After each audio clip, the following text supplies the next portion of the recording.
Hi, everybody. Am I audible? Yes. Yes, Okay. can you hear us? Yeah. There's a slight lag, but I can hear you.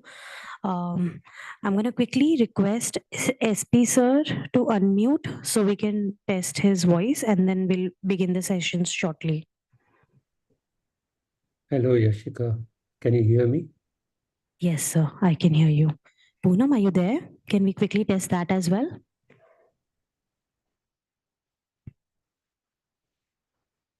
He hasn't joined us yet. Acha. Okay. Thank you. We'll start the session now.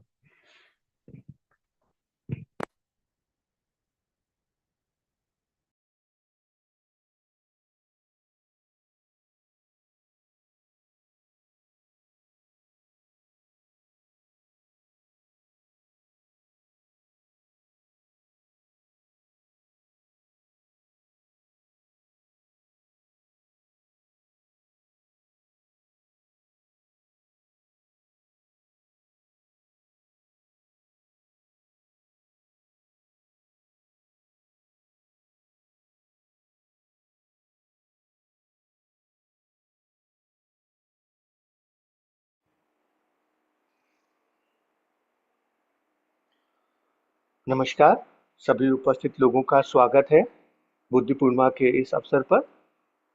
हम सत्र को शुरू करते हैं, प्रारंभिक वंदना करेंगे और साथ ही चूंकि बुद्धि पूर्णिमा के दिन भगवान का जन्म भी हुआ, उनको एनलाइटनमेंट भी प्राप्त हुआ और उन्होंने परिनिर्वाण भी प्राप्त किया, तो उससे संबंधित भगवान के प्रथम बोलों की गाथाएं एवं अंतिम उपदेश की गाथाएं, इनका भी पाठ करेंगे।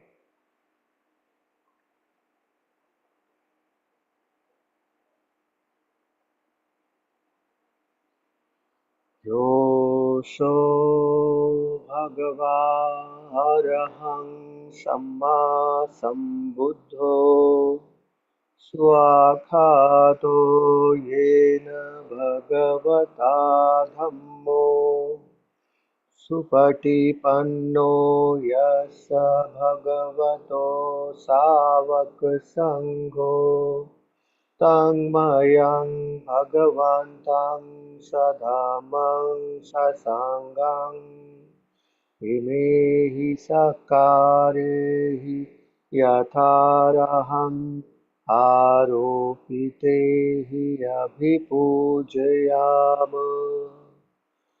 साधुनो भन्ते भगवा शुचिर्परिनिभूतोऽपि पश्चिमा जनतानुकम्पमानसा इमे सकारे दुःखतपन्नाकारभूते पटिगर्हातु अम्हाकं हिताय सुखाय अरहं सम्मा सम्बुद्धो भगवा बुद्धं भगवन्तं अभिवादेमि स्वाखातो भगवता धम्मं नमस्सामि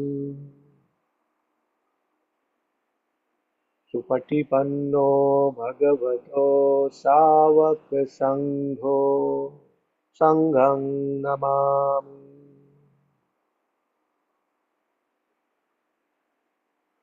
अन्धमयं बुद्धस्य भगवतो पुब्बभागनमकारं करोमस्ये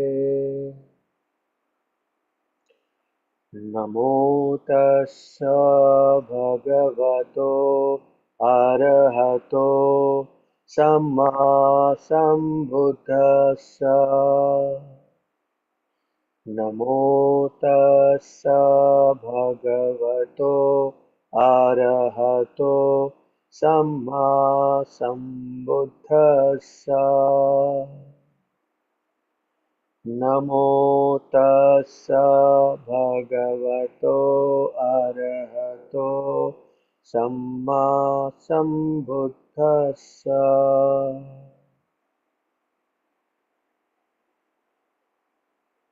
प्रथम उपदेश की गाथाएं।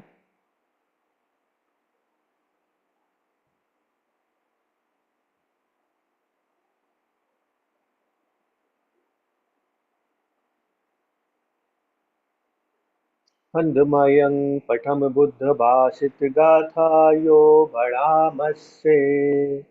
आए हम भगवान बुद्ध के प्रथम बोलों की गाथाओं का पाठ करें।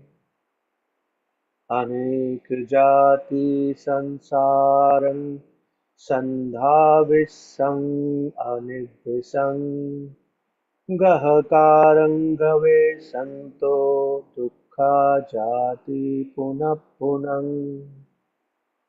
अनेक जन्मों तक संसार में बिना रुके दौड़ता रहा, घर शरीर के निर्माता की खोज करते हुए बार बार दुखमय जन्म लेता रहा। गहकारक दिठोषी पुनगे हम न काहसी, सब बाते फासुका भग्गा गहकूटं विसंखतं। ग्रह कारक मैंने तुझे देख लिया है, अब पुनः घर नहीं बना सकेगा। तेरी सारी कड़ियाँ भग्न हो गई है, घर का शिखर भी टूट गया है। विसंखार गतं चित्तं तण्हानं क्षयम् अज्जगा। संस्कार विहीन चित्त की तृष्णाएं समाप्त हो गई हैं। अंतिम उपदेश की गाथाएं। हन्दोमयं पश्चिम ओबाद गाथायो भणामस्से। आए हम अंतिम उपदेश की गाथाओं का पाठ करें।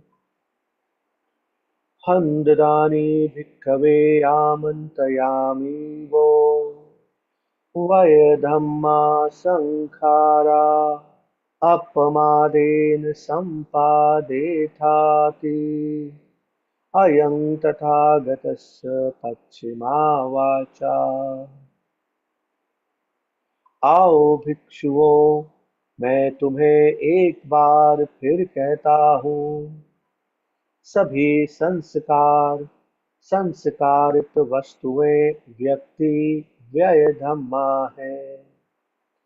प्रमाद रहित होकर अपने लक्ष्य को प्राप्त करो, यह तथागत के अंतिम वचन है।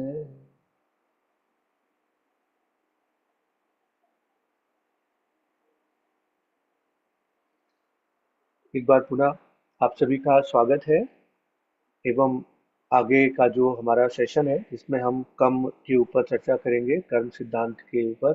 उसको एसपी सर संचालित करेंगे। So I hand over to SP sir now. Over to you sir. Sir kindly unmute.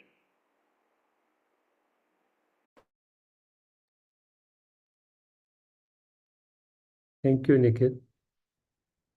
मेरे सब धम्मा साथियों, जैसे कि हम जानते हैं आज हम एकत्र हुए हैं भगवान की 3 महत्वपूर्ण अवस्थाओं को सेलिब्रेट करने, उनका अराइजिंग, उनका एनलाइटनमेंट और उनका परिनिर्वाण, जो कि करीब 2600 साल, करीब 2600 साल पहले हुआ, शायद थोड़ा सा कम। और आज हमारा एजेंडा ये है कि हम उनकी एक बहुत इम्पोर्टेंट टीचिंग्स के बारे में कुछ चर्चा करेंगे, कुछ डिस्कशन करेंगे। और ये टीचिंग है कम्म सिद्धांत, द प्रिंसिपल ऑफ कम्म। जैसे कि हम सब जानते हैं, और अगर आप भगवान की टीचिंग्स को भी देखें तो भगवान ने इस सिद्धांत को बहुत ही महत्व दिया है अपनी टीचिंग्स में।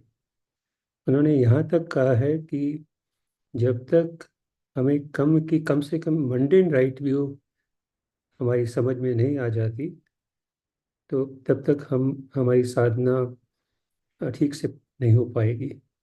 So it's a basic kind of wisdom on which the entire holy life or spiritual life is based. और इसका जो बेस है इसको ना समझने का वो है इग्नोरेंस, वो ही रूट ऑफ ऑल सफरिंग भी है। इसलिए कम सिद्धांत एक बहुत इम्पोर्टेंट सिद्धांत है पूरी बुद्ध शिक्षा में। जैसे कि हम जानते हैं और भी बहुत इम्पोर्टेंट शिक्षाएं हैं भगवान की, जैसे कि 4 नोबल ट्रूथ्स, पटिच्च समुपपाद वगैरह वगैरह, बट कम सिद्धांत भी उसी श्रृंखला में आता है और उनसे बहुत क्लोज संबंध है इनका। तो कम सिद्धांत क्या है? How does it work for all of us? और इससे भी ज़्यादा महत्वपूर्ण बात यह है कि how does it help us in leading a wholesome and blameless life. और यही कुछ इश्यूज हैं जो आज जिनकी हम चर्चा करेंगे। अलॉन्ग द वे कुछ इंट्रिकेट डायमेंशंस भी होंगे working of the law of kamma, वो भी उनकी भी चर्चा थोड़ी बहुत होगी। वो इस चर्चा में भाग लेने के लिए मेरे साथ 2 और साथी हैं। So there are 3 of us, और जो हमारी लिमिटेड अंडरस्टैंडिंग है वो हम आपके सामने प्रस्तुत करेंगे। We are not experienced Dhamma teachers और speakers, so there will be definitely some deficiencies, and we seek your indulgence for the mistakes we might make.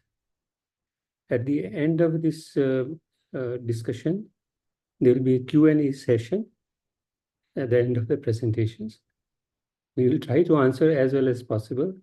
Otherwise, I'm sure whatever we can't handle well, there will be more competent people and our mentors who can handle it towards the end. तो इस सभा का प्रारंभ करने के लिए मैं सबसे पहले पायल जी को इनवाइट करूंगा कि वो अपना पर्सपेक्टिव दें on the law of Kamma.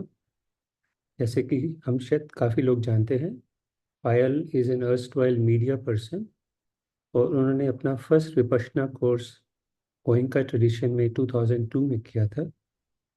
She has been very closely associated with Dhamma Rama and AVT since 2018, और एक बहुत एंथुसियास्टिक वॉलंटियर हैं इसकी एक्टिविटीज़ और बहुत सपोर्ट देती हैं। Payal ji, I invite you, over to you.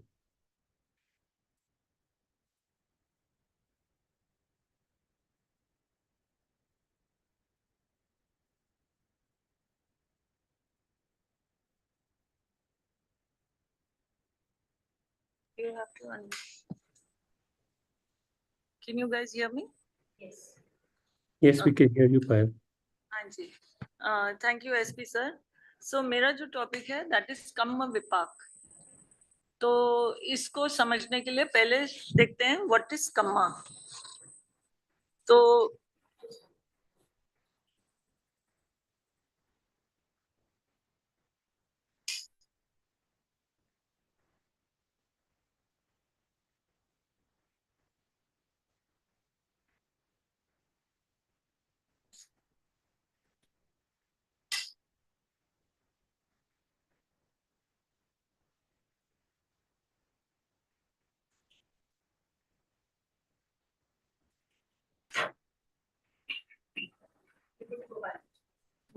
Okay, सो जिस टॉपिक पे मैं बात कर रही हूँ वो है कम्मा और विपाक। तो सबसे पहले हम कम्मा को समझते हैं। Next slide please.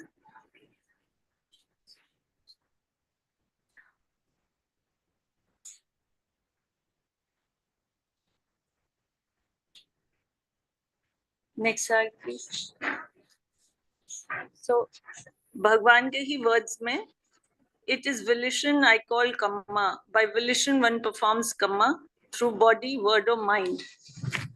So जो कॉमनली हम लोग समझते हैं कि जो एक्शन होता है वो कम्मा होता है, बट टेक्निकली अगर देखेंगे तो जो विलिशन होता है, जो मेंटल एफर्ट या विल लगता है एक्शन के पीछे, वो कम्मा होता है। एक दफा हमने डिसाइड कर लिया, उसके बाद हम एक्ट करते हैं बॉडी, स्पीच और माइंड से। जो चित्त की चेतना होती है वो कम्मा को डिफाइन करती है। आजकल के वर्ल्ड में उसे पॉपुलरली कर्म के नाम से जाना जाता है। जो एस्थेटिक सिद्धांत थे वो बुद्ध जब बने, जब उन्होंने complete insight working process of kamma की है, जब उनको वो मिली, अटेन की उन्होंने, तब जाके वो बुद्ध बने। और जिस रात पे वो एनलाइटन हुए, उन्होंने ये जाना कि कैसे बीइंग्स मरते हैं और रीबॉर्न होते हैं हैप्पी या अनहैप्पी स्टेट में अपने कर्म के मुताबिक। Next slide. तो जो कम्मा है ये एक सिस्टम मॉरल जस्टिस का नहीं है। इसमें कोई सुपरवाइजर या कोई डायरेक्टर ऊपर नहीं बैठा है जो जजमेंट दे रहा हो और डिसाइड कर रहा हो कि इसको रिवॉर्ड देना चाहिए या इसको पनिशमेंट देना चाहिए। ये कोई चीज ऐसी नहीं है जो एक एक्सटर्नल या आउटसाइड पावर से इम्पोज की गई हो। Next slide.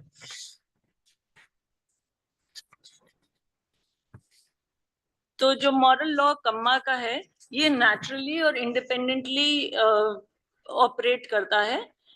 ये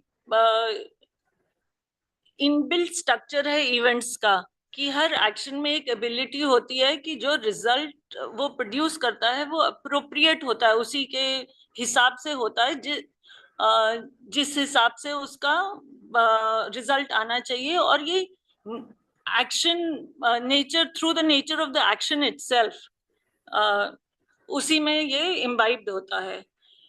it is an entirely natural process of cause and effect. Kamma जो है वो कॉज है और जो विपाक है वो इफेक्ट है। और कम्मा को और हम ऐसे भी समझ सकते हैं कि वो एक रिजल्ट है, फ्रूट है, राइपनिंग, मैच्योरिंग ऑफ द कम्मा है। इसीलिए इसके रिजल्ट को, वोलिशनल एक्शन के रिजल्ट को हम कम्म विपाक या कम्म फल भी बोलते हैं। नेक्स्ट। मगर हमें कम्मा को ये नहीं समझना चाहिए कि immediate cause and effect situation है। ये कोई रिजिडली फिक्स्ड प्रोसेस नहीं है, ये एक डायनामिक प्रोसेस है जिसमें कम्म के जो फल आने होते हैं वो मॉडिफाई हो जाते हैं सर्कमस्टांसेस। जब फल आ रहा है उस समय जो प्रिवेलिंग सर्कमस्टांसेस हैं उसके हिसाब से वो मॉडिफाई हो जाते हैं। और सर्कमस्टांसेस के हिसाब से वो कई बारी कॉन्सिक्वेंसेस को बढ़ा भी सकते हैं या कॉन्सिक्वेंसेस को कम भी कर सकते हैं। जैसे कि जो सॉल्ट क्रिस्टल सुत्ता, लोनफल सुत्ता है, अंगुत्तर निकाय 3.99 में, उसमें भगवान ने समझाया है कि अगर माइनर अकुशल कर्मा है और 2 लोगों का है तो वो कॉन्सिक्वेंस ऐसा भी हो सकता है कि दोनों लोगों के लिए अलग अलग उसके रिजल्ट्स आए। तो एक के लिए विपाक ये हो सकता है कि वो उसका जन्म हेल रेल्म में हो, और दूसरे के लिए ये हो सकता है कि इसी ही जीवन में उसका कोई इल इफेक्ट आ जाए जो इतना सिवियर ना हो। तो समझाने के लिए भगवान ने बताया कि it is like adding salt to a glass of water or into the river Ganges. तो जो ऑब्वियसली ग्लास में आप नमक डालेंगे तो वो तो पानी अनड्रिंकेबल हो जाएगा, मगर जब आप रिवर में डालेंगे तो उसमें ऑलमोस्ट कोई फर्क पड़ेगा नहीं। तो जो कॉन्सिक्वेंस एक नैरो माइंडेड पुत्थु जन के लिए होता है, जिसने कभी शील का पालन नहीं किया, जिसने अपने पन्या को नहीं बढ़ाया, उसके लिए काफी सिवियर होता है। जबकि जिसने अपनी लाइफ में शील को, चित्त को, पन्या को नर्चर किया है और अपनी जिंदगी मेत्ता, करुणा, मुदिता, उपेक्षा के साथ जीते हैं, तो उनके लिए कॉन्सिक्वेंस उसके कंपैरेटिवली काफी लाइट होता है। इनफैक्ट भगवान के समय पर काफी सारे उनके ऐसे डिसाइपल्स थे जिनका बहुत हेवी मर्की पास्ट था, बट वह सब एक level of different stages of liberation उन्होंने अटेन किया, क्योंकि वो एटफोल्ड नोबल पाथ पे चल रहे थे। तो उनका विपाक जो था वो काफी सर्कमस्टांसेस की वजह से मॉडिफाई हो गया। Next slide. सो कम का विपाक कब आएगा, उसके हिसाब से 3 टाइप पे डिवीजन होता है। पहला होता है इमीडिएटली इफेक्टिव कम्मा जो इसी बर्थ में मेच्योर होता है. देन इज सब्सिक्वेंटली इफेक्टिव कम्मा जो सब्सिक्वेंट लाइफ में रिजल्ट आता है. एंड इनडेफिनेटली इफेक्टिव कम्मा जिसका जब तक आप निब्बान नहीं प्राप्त करते तब तक उसका जितने भी जन्म लेते रहेंगे तब तक उसमें कभी भी उसका रिजल्ट आ सकता है. ये इसलिए है क्योंकि जो कम्मा का वर्किंग है ये कॉम्प्लेक्स है और सटल है. तो ये एकदम इम्पॉसिबल है प्रिडिक्ट करना कि एक कम्मा का रिजल्ट एक्चुअली कब आएगा. मगर जब तक उसका रिजल्ट नहीं आया तब तक ये बोल नहीं सकते कि कम्मा कहाँ पे स्टोर्ड है, हमारे चित्त में या हमारे बॉडी पे. और जब वह छुपा हुआ होता है तो उसका एक पोटेंशियल होता है फॉर रिजल्ट्स. और जब सर्कमस्टांसेस हमारे फेवरेबल बनते हैं तो रिजल्ट ऊपर उभर के आता है. एग्जाम्पल के लिए जैसे ट्री है उसमें फ्रूट्स का पोटेंशियल है बट आज हो सकता है उसमें फ्रूट ना हो. जब कंडीशंस अराइज होंगी उसकी, जब बारिश आएगी, जब पॉलिनेशन होगा, जब सनलाइट एप्ट उसे मिलेगी तब फ्रूट्स अपेयर हो जाएंगे. दूसरे एग्जाम्पल समझने के लिए लेते हैं जैसे कि गोबर के उपले होते हैं. उपले सूरज और मैग्नीफाइंग ग्लास हो, उसमें आज अभी कोई आग नहीं है बट अगर आप मैग्नीफाइंग ग्लास से सनलाइट को फिल्टर करेंगे काऊ डंग पे तो उस पे आग आएगी. तो अभी कोई आग या फ्रूट नहीं है बट जब कंडीशंस आर मेट तब naturally fruit in the fire both arise appear naturally. तो ऐसा ही कर्म के साथ है कि अभी कंडीशन ठीक नहीं है बट जैसे ही उसके लिए एप्ट नहीं है, जब conditions are right the fruit kamma bears its fruit. Next. So ethically kamma को 3 टाइप में डिवाइड कर सकते हैं, अनहोलसम और अकुशल कर्मा. इसका रूट ग्रीड, हेट्रेड, इग्नोरेंस या लोभ, दोष या मोह में है. होलसम और कुशल कर्मा इसका रूट जो है वो अलोभ, अदोष, अमोह है. और न्यूट्रल एक्शन ये फ्री ऑफ एनी रिजल्ट है. ये it is based on deep understanding of दुख, अनिश्चय एंड अनत्ता. ये कम्मा वो कम्मा है जो हमारे को सारे कम्मा एंड करने में मदद करता है. जब हम चीजें जैसी हैं वैसी क्लियरली देख लेते हैं तो हमारा उसकी तरफ उपादान खत्म हो जाता है और हम कम्मा बनाना बंद कर देते हैं. वी ब्रेक फ्री फ्रॉम कम्मा. ये कम्मा अरहंत और एनलाइटन लोगों का कम्मा होता है. तो जो अकुशल कम्मा होता है वो एक हमें अनफेवरेबल फ्यूचर बर्थ की तरफ लेके जाता है और अनहैप्पीनेस, पेन, एंग्विश और नेगेटिव एक्सपीरियंसेस की तरफ. जो कुशल कम्मा होता है वो हमें फेवरेबल फ्यूचर बर्थ्स की तरफ लेके जाता है, हैप्पीनेस, सेटिस्फैक्शन और पॉजिटिव एक्सपीरियंसेस की तरफ. ये बात भगवान ने थोड़ी डिटेल में समझाई है चुल कम विभंग सुत्ता में, जो हम आज थोड़ी डिटेल में डिस्कस करेंगे. नेक्स्ट. तो जो चूल कम विभंग सुत्ता है ये भगवान के मिडिल लेंथ डिस्कोर्सेस जिसे मध्यम निकाय बोलते हैं, नंबर 135 है. और इसमें भगवान ने कैटेगोरिकली बताया है कि हम जैसा भी कर्म करते हैं उसका हम ओनर बनते हैं उस कर्म का, और उसी के इवेंचुअली सर्कमस्टांसेस हमें बेयर अप करने पड़ते हैं. ये स्पेसिफिक कम और कम विपाक की बात करता है. नेक्स्ट.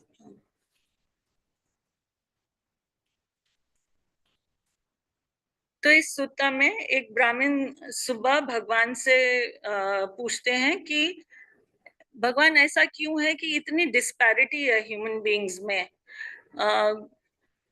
कोई इंफीरियर है, कोई सुपीरियर है, कोई लंबा जीता है, कोई छोटा जीता है, कोई सिक है, कोई हेल्दी है, कोई सुंदर है, कोई अगली है, कोई इंटेलिजेंट है, कोई स्टूपिड है. तो भगवान जवाब देते हैं, कम्मस कोमी कम्म दायदो कम्म योनि कम्म बंधु कम्म पटि सरनो. यं कम्मं करिष्यामि कल्याणं व पापकं व तस्य दायादो भविष्यामि.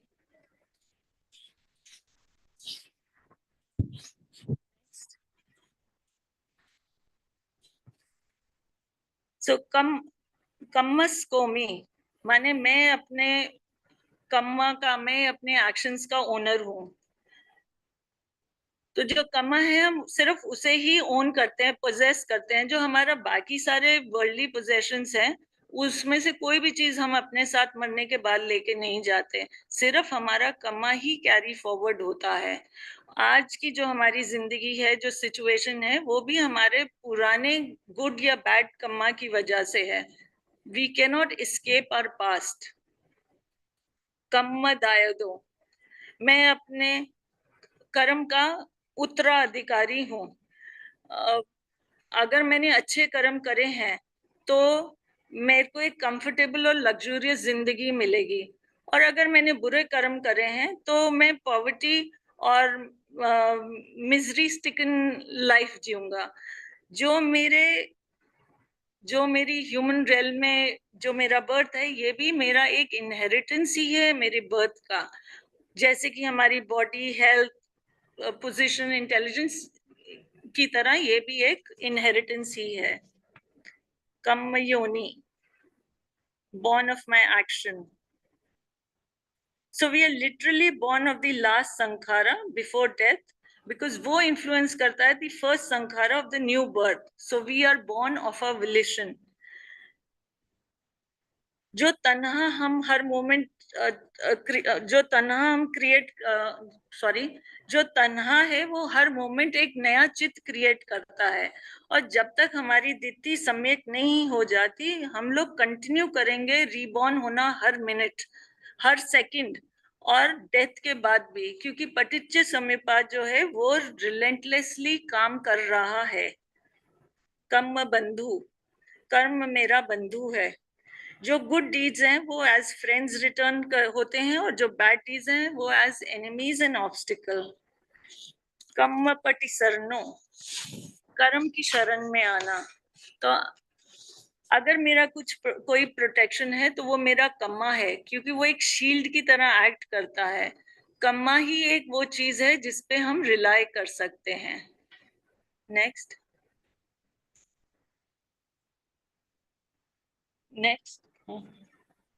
तो जब भगवान ये बात बोलते हैं तो सुबह को ये बात समझ में नहीं आती, और वो भगवान को रिक्वेस्ट करता है कि इसको थोड़ी सी और डिटेल में समझा दें.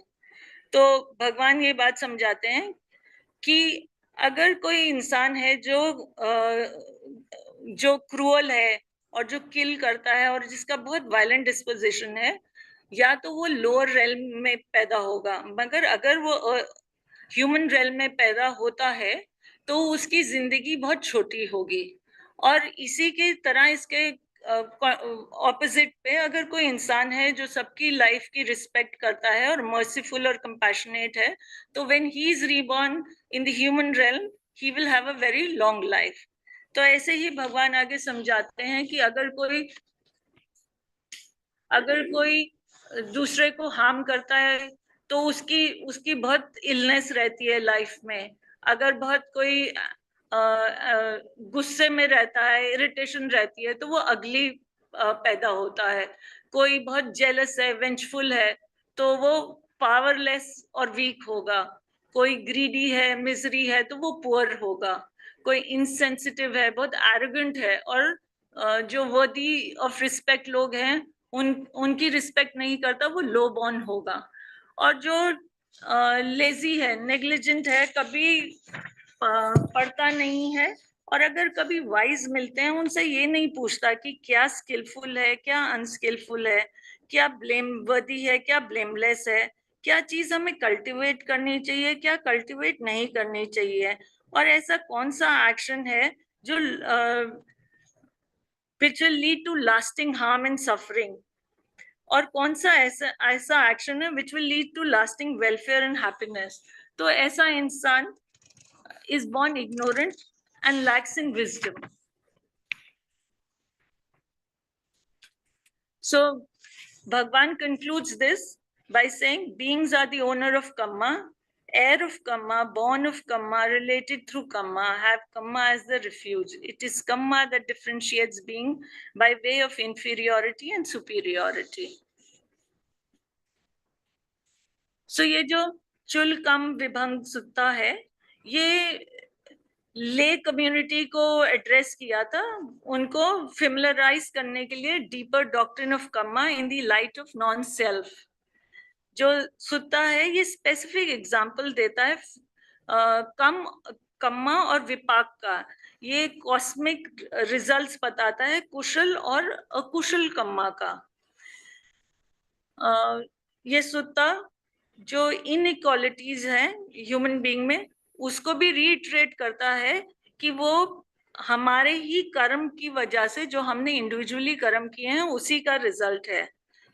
ऑल्सो ये बात भी हमको इससे समझ में आती है कि जो हम फ्यूचर कार्व आउट करना चाहते हैं अपने लिए, वो हमारे ही हाथ में है.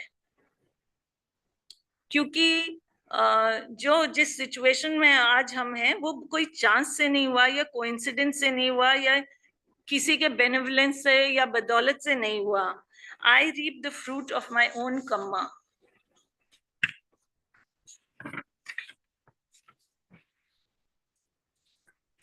जनरली एक लेमैन का ये नोशन होता है कि अगर आपके गुड एक्शन है तो उसका रिजल्ट भी अच्छा होगा, और आपके इविल एक्शन है, याशिका, आपके इविल एक्शन है तो उसका रिजल्ट भी, बिफोर दिस, इविल एक्शन है तो उसका रिजल्ट बुरा होगा. मगर हम जब अपने आसपास देखते हैं तो ऐसा दिखता है कि जो लोग तो अच्छे हैं वो थोड़ा सफर कर रहे हैं, और जो लोग अच्छे नहीं हैं, जिन्हें हमारी नजरों में जिसे हम बुरा कहते हैं, वो बहुत ऐश से एक कंफर्टेबल लाइफ जी रहे हैं.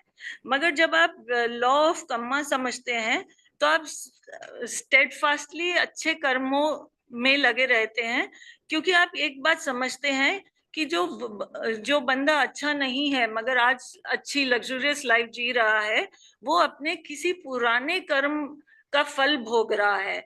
मगर जो आज कर्म कर रहा है, वो जब इसकी बारी आएगी तो ऑब्वियसली ही विल सफर. और ऐसा ही अच्छे इंसान के लिए होगा, because there is no escape. जो बुद्ध और अरंत भी हुए हैं, जो उन्होंने भी अपने प्रीवियस लाइफ टाइम का जो कर्म किए थे उसको बेयर अप किया है. Next,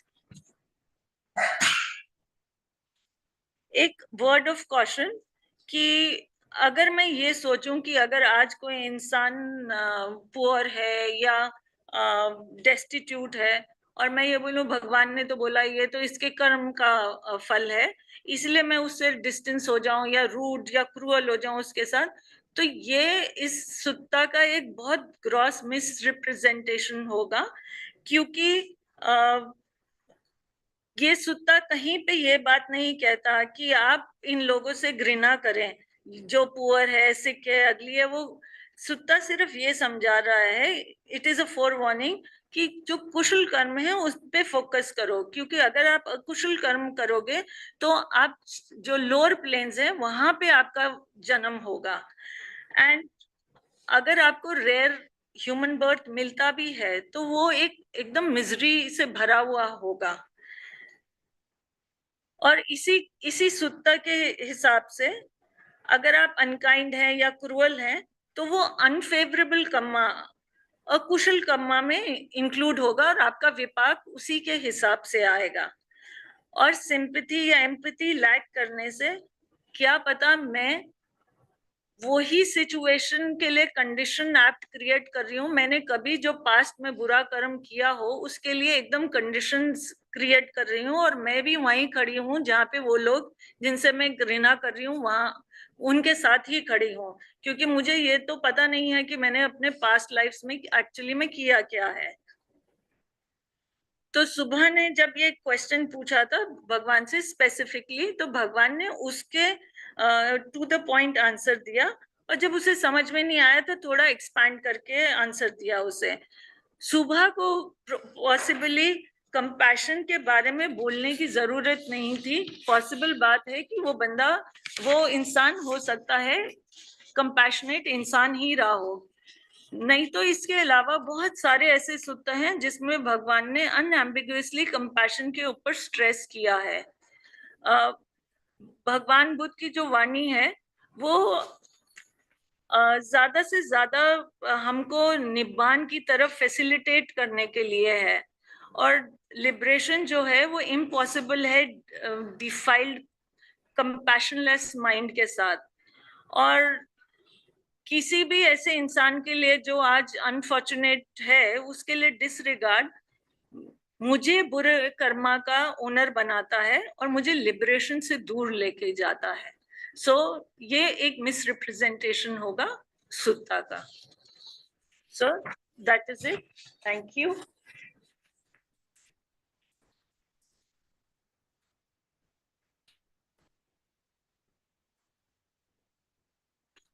back to you SP sir. SP sir आप म्यूट पर हैं।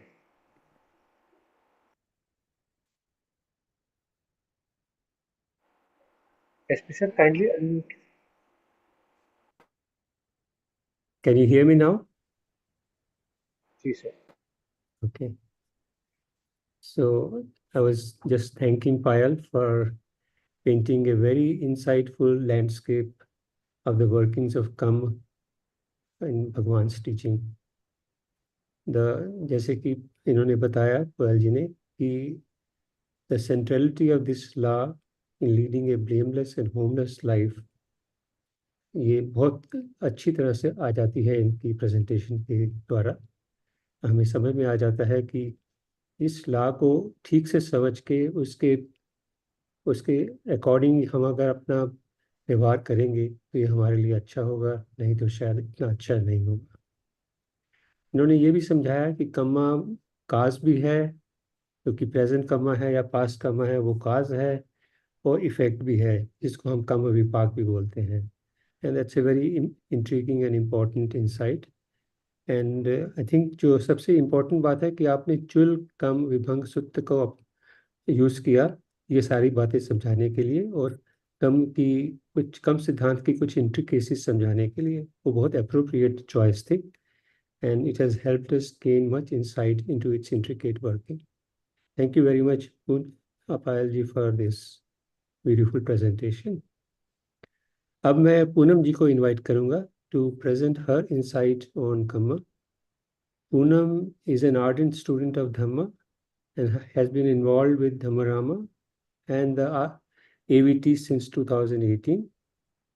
Together with Nikhil, she has been ably anchoring the AVT meditation sessions and regularly chants in these sessions. So over to Poonam ji. Thank you, Soin Prasad ji. So thank you, AVT, for giving me this opportunity. I also express my gratitude to Sir and Bhante ji, who has helped me like a eager child to learn to like a student write ABCD. So I am also learning about Kamma as like that. So I also thank Yashika ji for helping me in making my PPT. So I would request Yashika to help me out with the presentation. Sure. Please give me 1 minute.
We are not able to see anything. No screen is shared.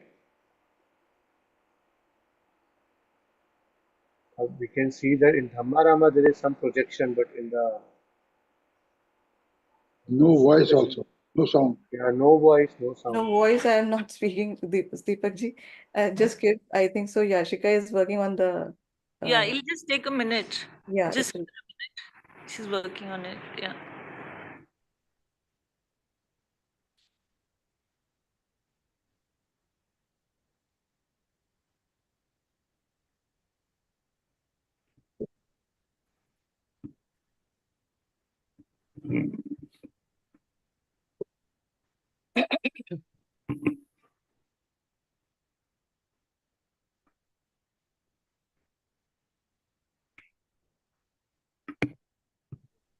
So I'll present my understanding of Kamma, which the way I've understood, I'll be sharing my thoughts with this. So Bhagwan Buddha expressed very clearly in the first opening verse, kindly Yashika ji, first slide. Bhagwan Buddha expressed very clearly in the first opening verse of Dhammapad, mind is forerunner of all action. All deeds are led by mind, created by mind. If one speaks or acts with unwholesome mind, suffering follows, as wheel follows the hoof of an ox pulling a cart. It is apparently clear that if one speaks or acts with an unwholesome mind, suffering follows. Mind is the forerunner of all actions. All deeds are led by mind, created by mind. If one speaks or acts with a wholesome mind, happiness flows.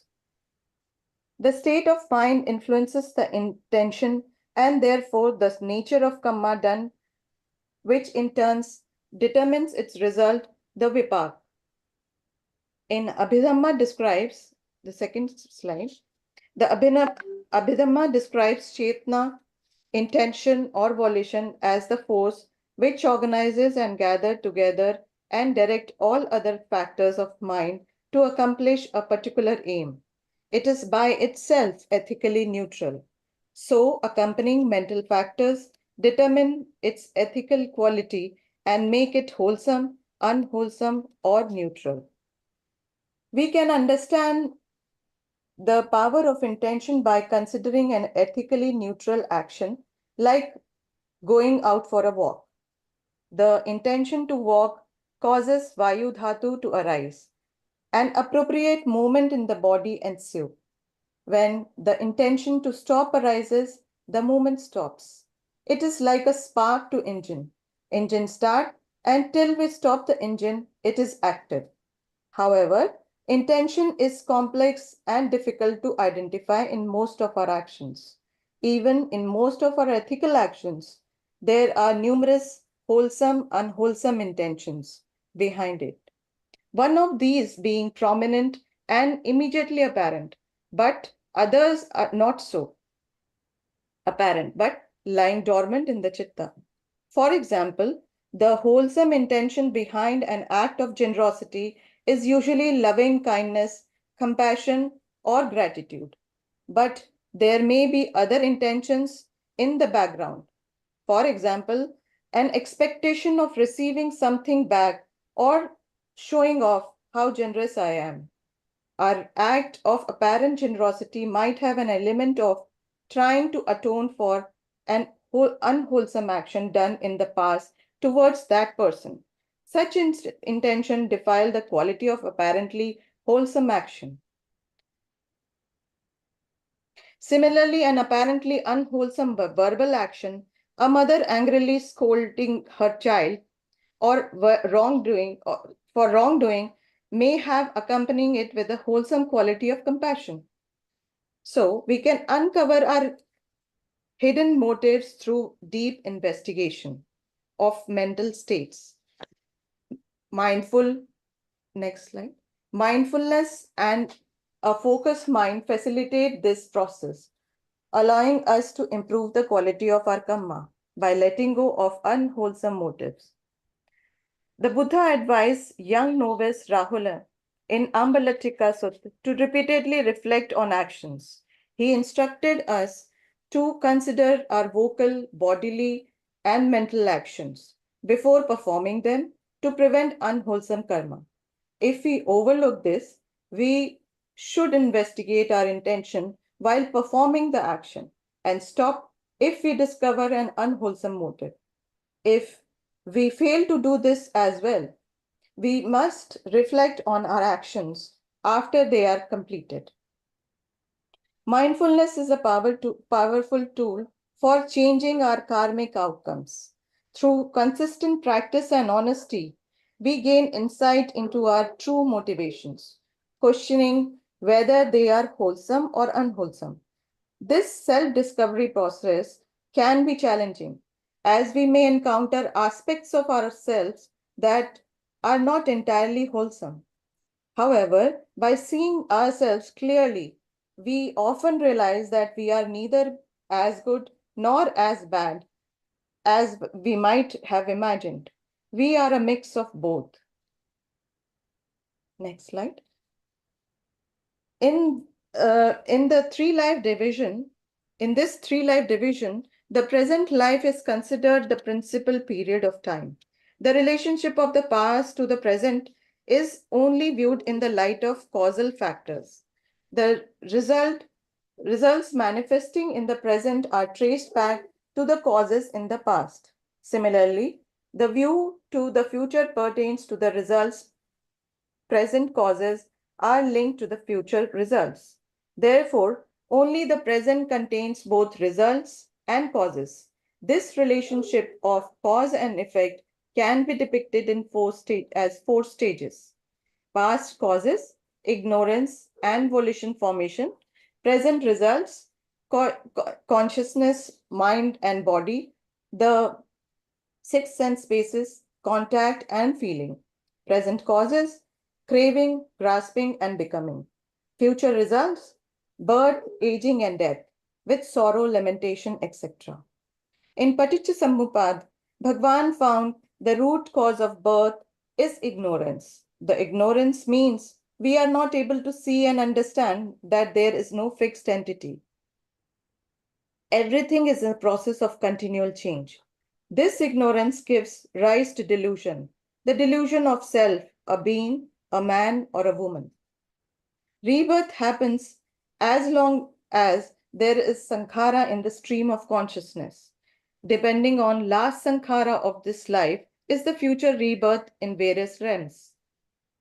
We are born of sankhara. This is described in Sutta Anuttar Nikaya 10.30. The next slide, please. Born from Kamma, next slide, please. Born from Kamma, the origin and impact of actions. Bhagwan, with his purified divine eye, observes being passing away and being reborn, whether they are inferior or superior, beautiful or ugly, fortunate or unfortunate. He understands how being fair according to their Kamma as follows. Those who engaged in misconduct, reviled the noble ones, held wrong view, and acted on those wrong view have been reborn in the realm of misery, bad destination, the lower world or hell.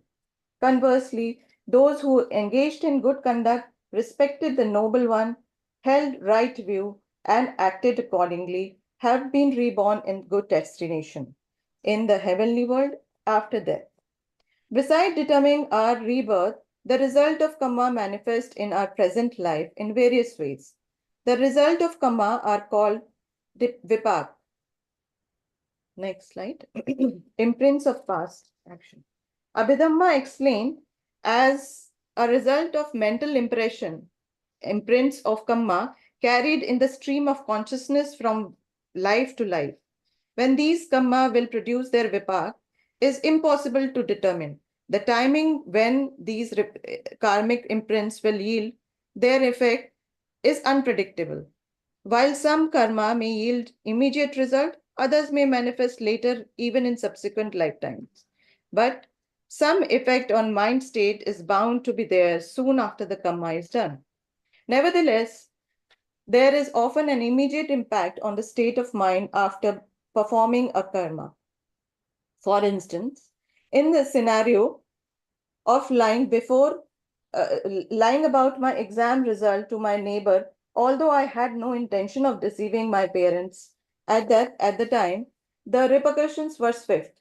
Before I could inform my father of my actual result, my neighbor did so, leading to a painful moment where my father, unaware of the truth, congratulated me.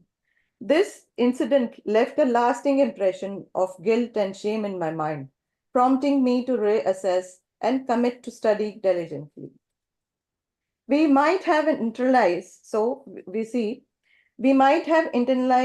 anger or rage or unworthiness or grief, all kinds of impression that arose out of past situations, which have been internalized, and is storing these impressions.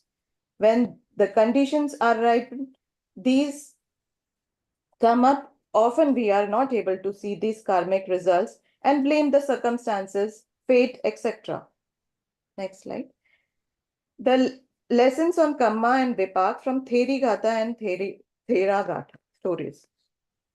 The stories are based on the direct vision of Arhants of their past lives, tells us about Kamma and its Vipak.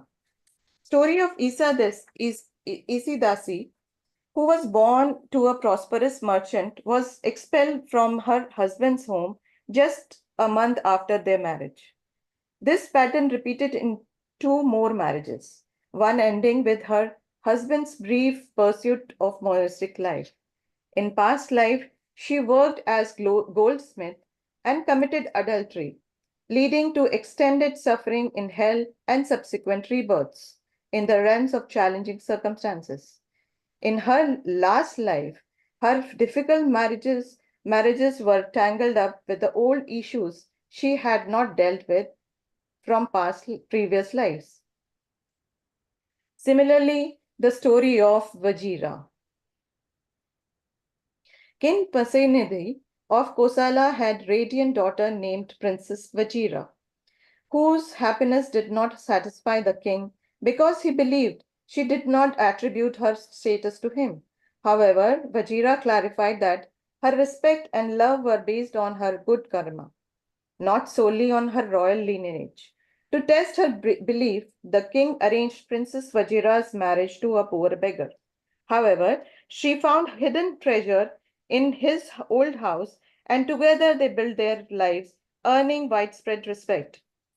The king, astonished by her triumph, recognized the influence of karma as Princess Vajira explained how their past action, including her husband's previous attempt to obstruct her merit making, shaped their past lives, a truth confirmed by Buddha recounting Vajira's past life and significant deeds leading to her current fortunate circumstances.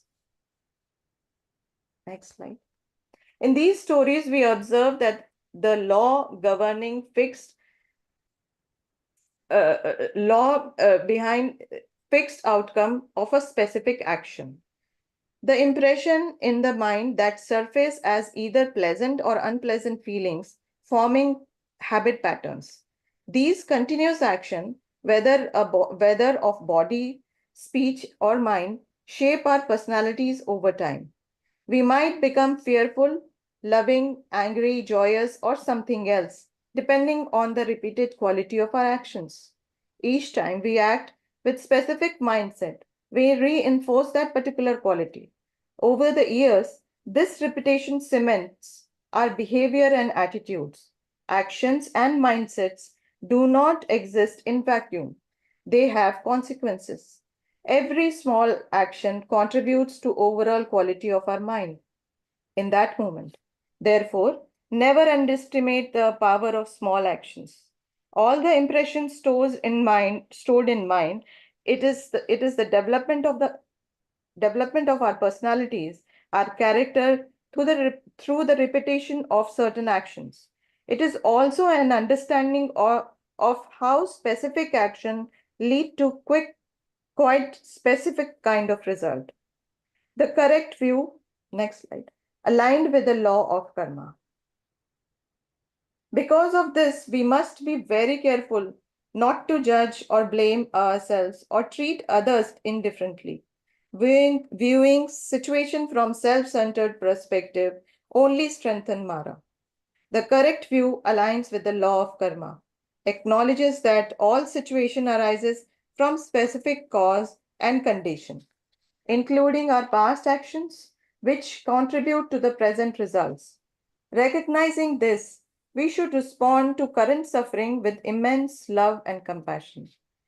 We fall into when we fall into blame or judgment, whether about our own suffering or someone else's. It is crucial to understand it is just their karma at play.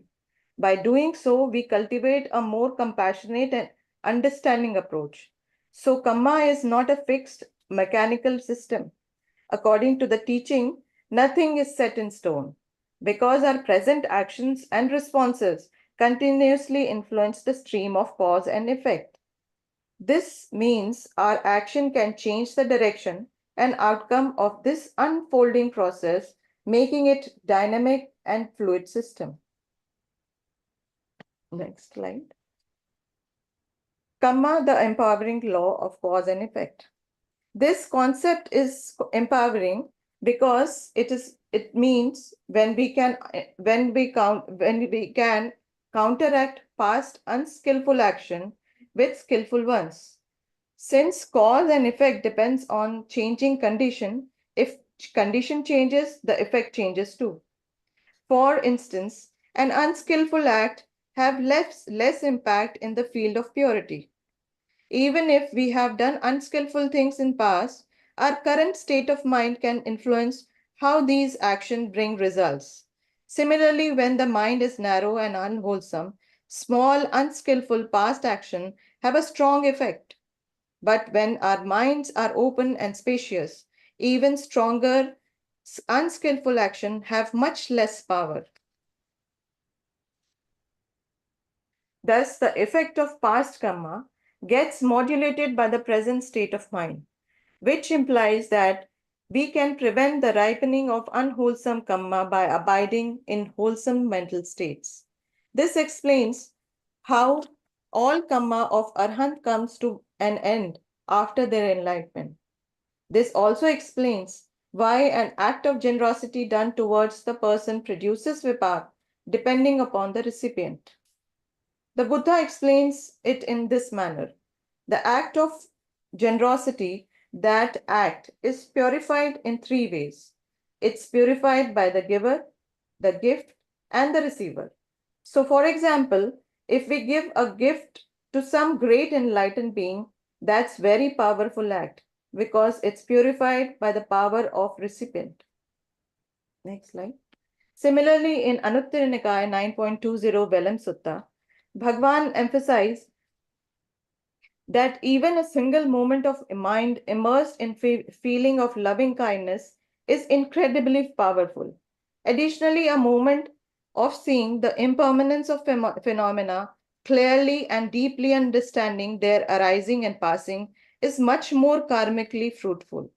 This deep recognition of impermanence helps us to deconditioning the powerful and deep-rooted force of grasping and clinging.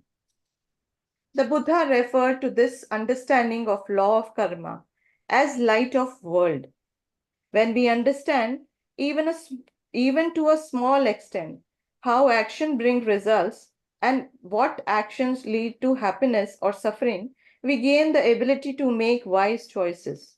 This understanding empowers us to create and shape our lives, moving away from merely acting out old habits and conditioning. It is a transformative insight that gives us power to lead a more conscious and intentional life. Next slide. Karma is its consequently offer. Next slide. Karma and its consequences offer an opportunity and and empowers individual. Hence, Bhagwan has classified 4 types of karma initiated by beings. Now you have to see where do you want where would you prefer to be? There is Kamma, that is dark with dark results. There is Kamma, that is bright with bright results. There is Kamma, that is dark and bright with dark and bright result. There is Kamma, that is neither dark nor bright, with their neither dark nor bright result, leading to ending of Kamma. And what is the Kamma that is neither dark nor bright with the neither dark nor bright result, leading to ending of Kamma? Right view, right resolve, right speech, right action, right livelihood, right effort, right mindfulness, right concentration. This is called Kamma, that is neither dark nor bright, with neither dark nor bright result, leading to the ending of Kamma. Thank you. Over to you, Sunpasaji.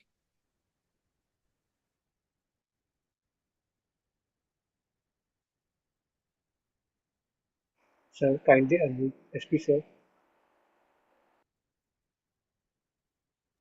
Sorry, I always make this mistake. Thank you, Poonam ji, for an excellent exposition of the dynamics of the Kamma Siddhant.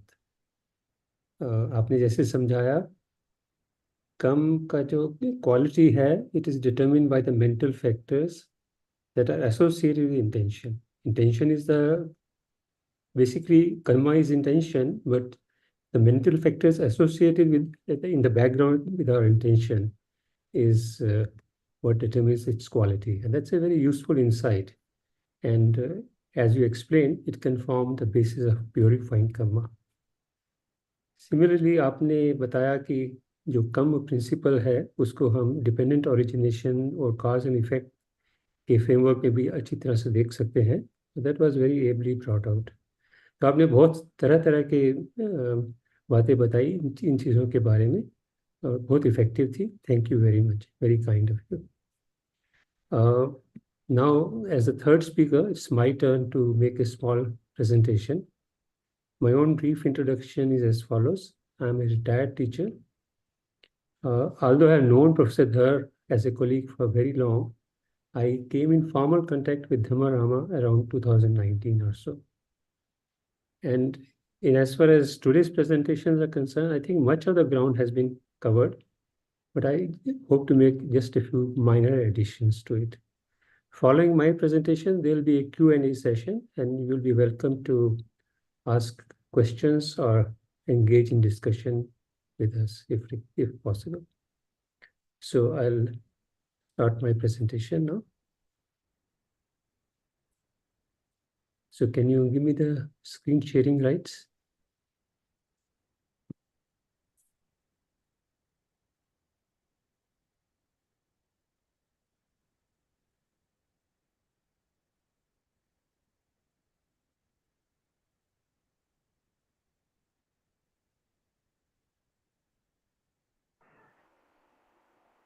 She's doing it.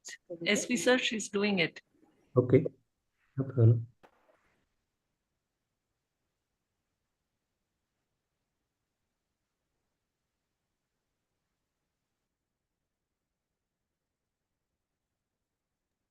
Sir, I made you the co-host. Can you please check? Yes, I can.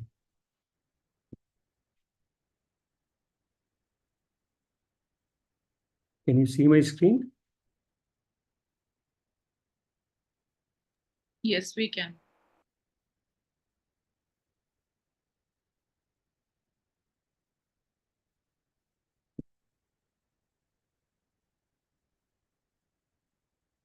All right. So this is the outline of what I'm going to present. I think we already now have a good idea of the Kamma principle और इसकी जो importance है भगवान बुद्ध की teachings में, और इसका एक broad landscape हमें दोनों presentation से मिल चुका है. जैसे कि मैंने बोला पहले, पायल जी की presentation gives us a good sense of how intended action determines the course of our present and future becoming. Intention is the key actually. And that is what brings the fruits of seeds which are laid in the past Kamma. Poonam's presentation has given us many details of the dynamics of Kamma. कि हमारी जो present human condition है, ये past Kamma का result भी है और future Kamma का cause भी है. और ये in short is the path to dukkha, because that's what keeps us rolling on into samsara, and we know what samsara is. और उन्होंने काफ़ी अच्छे तरह से समझाया कि कैसे मेंटल फैक्टर्स जो हैबिट की फोर्सेस से अराइज होते रहते हैं और इंटेंशन को कलर करते रहते हैं, forms the basis of new कमा, और उससे वो या डार्क बनते हैं या ब्राइट बनते हैं, या डार्क और ब्राइट दोनों बनते हैं, या नीदर डार्क नॉर ब्राइट बनते हैं. बहुत इंटरेस्टिंग कंसेप्ट उन्होंने हमारे सामने रखे. जो मेरी प्रेजेंटेशन है, it's a very short presentation, partially to present some further subtle aspects of the Kamma Niyam explained by both the presenters, but also to review briefly Bhagwan's teachings on the cessation of Kamma, जो कि again दोनों speakers ने जिसका जिक्र किया है और समझाने के प्रयत्न किया है, उसी को थोड़ा सा आगे ले जाऊंगा. So in the first part, let me present some other teachings of Bhagwan Buddha on Kamma Vipak. And the first thing that I would like to point out in this correction is भगवान हमें समझाते हैं कि कैसे कम और एक शील का जीवन एक दूसरे का सपोर्ट बन सकते हैं.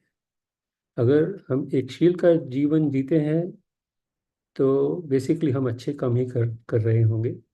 That is the assumption mostly, and that will lead to good fortune. और हम कम के प्रिंसिपल को बिलीव करते हैं तो वो हमारे शील को और स्ट्रॉन्ग करता है.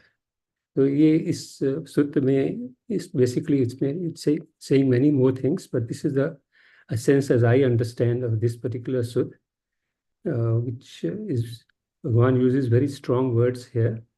He says, endowed with these 5 qualities, a lay follower is an outcast of a lay follower, a stain of a lay follower, a dregs of a lay follower. और फिर वो 5 क्वालिटीज तो बताते ही हैं, और उसमें पहली कुछ क्वालिटीज हैं, वो कहते हैं कि such a person is unvirtuous, is eager for protective charms and ceremonies rather than trusting his own kamma and not kamma. So this brings out the very clear relationship between our virtuous conduct and our faith in kamma. इसी तरह से भगवान conversely भी बोलते हैं कि a follower is jewel of a lay follower, a lotus of a lay follower, etc. etc.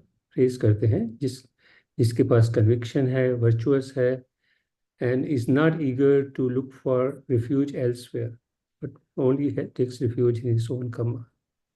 So that's a very interesting insight, because basically the important message that comes out here is that a virtuous life and following the principle of kamma reinforce each other, they strengthen each other. Conversely, Bhagwan also tells us that unwholesome kamma can also create obstacles for us in following a path of true dhamma. So it becomes an obstruction. So आवरण सूत्र में उन्होंने बहुत clearly समझाया है कि somebody who has such qualities is unable to enter the sure path with regard to skillful qualities, even when he's listening to the true teaching, because they are obstructed by deeds, defilements, or results.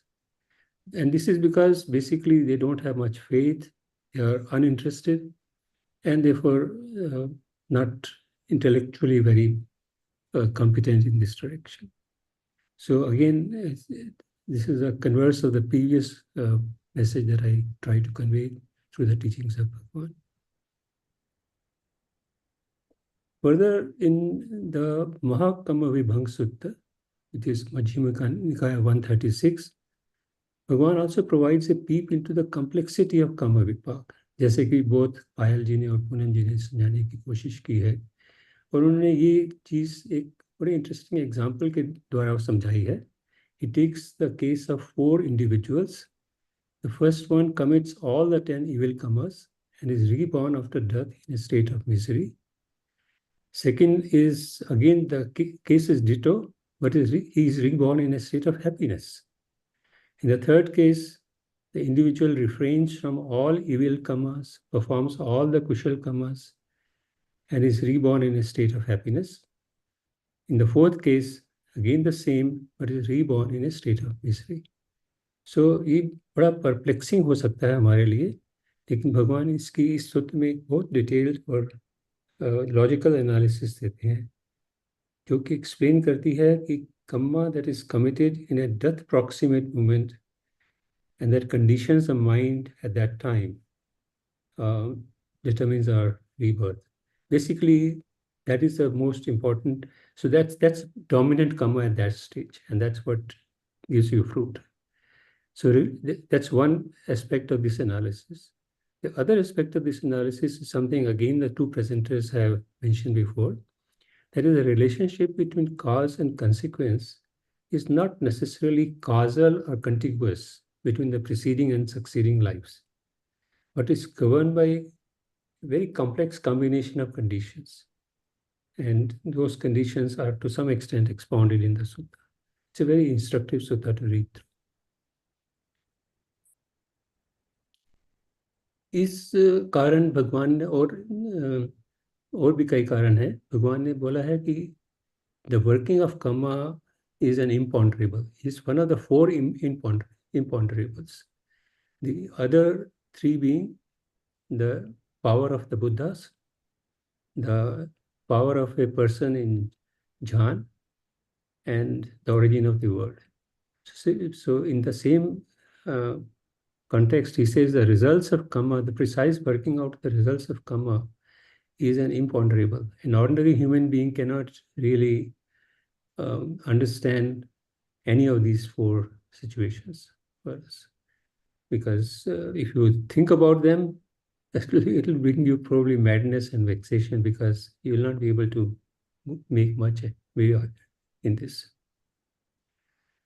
एक और interesting aspect भगवान के सूत्रों में मिलती है, वो है, और इस शिक्षा से मिलती है, कि अगर हम इविल कर्मों में लगे हुए हैं कभी किसी कारण, पुराने कर्मों के कारण, तो ये नहीं कि वो हमेशा के लिए हमें बर्बाद कर देंगे. उन्होंने एक होप हमारे सामने जगाई है कि इविल कर्मा भी हम क्लोज कर सकते हैं. और एक बहुत सुंदर एग्जाम्पल इसका हमारे सामने आता है अंगुलीमाल सूत्र में, जो कि एक कमिटेड मर्डरर था. उसने पता नहीं कितने लोगों की हत्या की थी, और बट जो भगवान बुद्ध की शरण में आए, तो all of this became it basically overcame all his bad karma, poor karma. So इसकी एक बहुत इंटरेस्टिंग इंसिडेंट ये है कि जब भिक्षु बनने के बाद वो आर्म्स राउंड पे जाते हैं, तो कई लोग उनको पत्थर वगैरह मारते हैं, उनको खून बह रहा होता है, और जब भगवान उसको इस हालत में देखते हैं, तो उनको बोलते हैं, bear it divine one, bear it divine one, bear it. You have experienced here and now the ripening of Kamma, whose ripening you might have experienced in hell over many a year, many a century, many a millennium. तो जो ये closure का concept है बुद्ध धम्म में, ये एक बहुत inspiring and hopeful redeeming feature है हमारी लाइफ का, जिसको हम यूज़ कर सकते हैं अगर हम इसको ठीक से समझ पाए. So I'll now go to the second subject of this presentation, and that is cessation of Kamma, जो पीछे earlier refer किया गया, Kamma that leads to the end of Kamma. So हमने ये देखा कि ignorance is what lies behind the samsara, because जो हम संसार के चक्र में पड़े रहते हैं, because we keep on doing karmas which are based on ignorance, And if we can somehow stop doing that, that would be cessation, and that would be tantamount to liberation, nibbana. और ये समझने थोड़ा सा मुश्किल है, क्योंकि ऐसा कौन से कर्म हैं जो कि बाकी सब कर्मों को एंड हो जाएंगी या ह्यूमन संसार से निकाल देंगी. It sounds a little bit of a oxymoron to some extent, mysterious, but it's actually the key to the holy life. It's best to consider Bhagavan Buddha's words on this aspect of the principle on the cessation of Kamma, and to reflect on their meaning for Dhamma life. So this is a broad objective of what I'm going to present now. So here are some words of Bhagavan Buddha on the cessation of Kamma.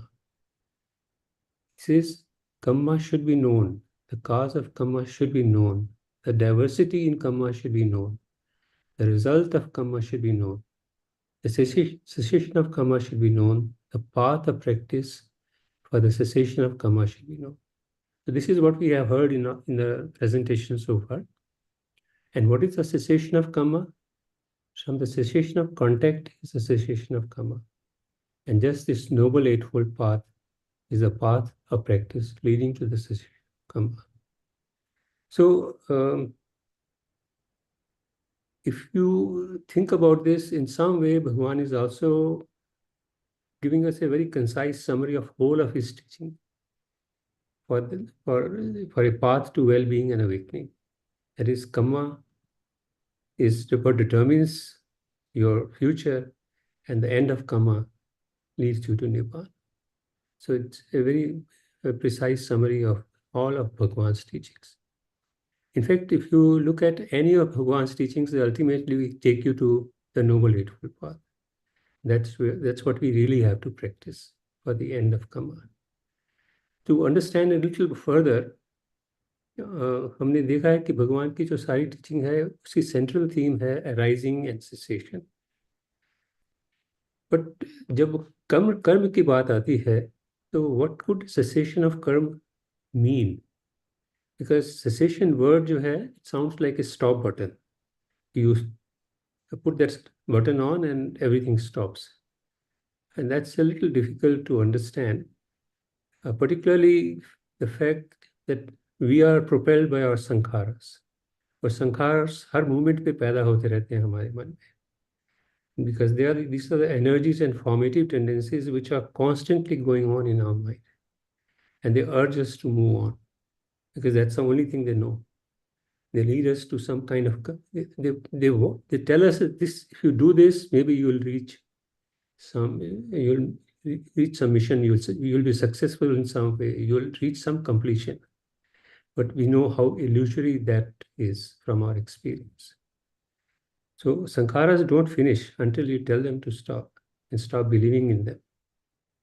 Because they tell us to go from this to that to this, because there's always another thing to do. And that's what they lead us to keep doing. So जो भगवान की teaching है वो कहती है कि cessation is possible, और उनकी एनालिसिस बहुत क्लियर है इस कंटेक्स्ट में. और फिर अगर हम अभी तक की जो प्रेजेंटेशन हुई हैं उनको ध्यान से देखें और इस सूत्र को ध्यान से देखें तो हमारी समझ में आ जाता है. सो इन Kamma Nirodh Sutta, भगवान is saying, I'll teach you new and old Kamma, the cessation of Kamma, and the way leading to the cessation of Kamma. Listen to that and attend closely. And what bhikkhus is old Kamma? The I is old Kamma, to be seen as generated and fashioned by volition, as something to be felt. The ear is old Kamma, the mind is old Kamma, and so on. So basically he's talking about the five aggregates. And what bhikkhus is new Kamma? Whatever action one does now by body, speech, or mind, this is called new Kamma. And what bhikkhus is a cessation of Kamma? When one reaches liberation through the cessation of bodily action, verbal action, and mental action, this is called the cessation of Kamma. And what bhikkhus is the way leading to the cessation of Kamma? It is the same Noble Eightfold Path की बात.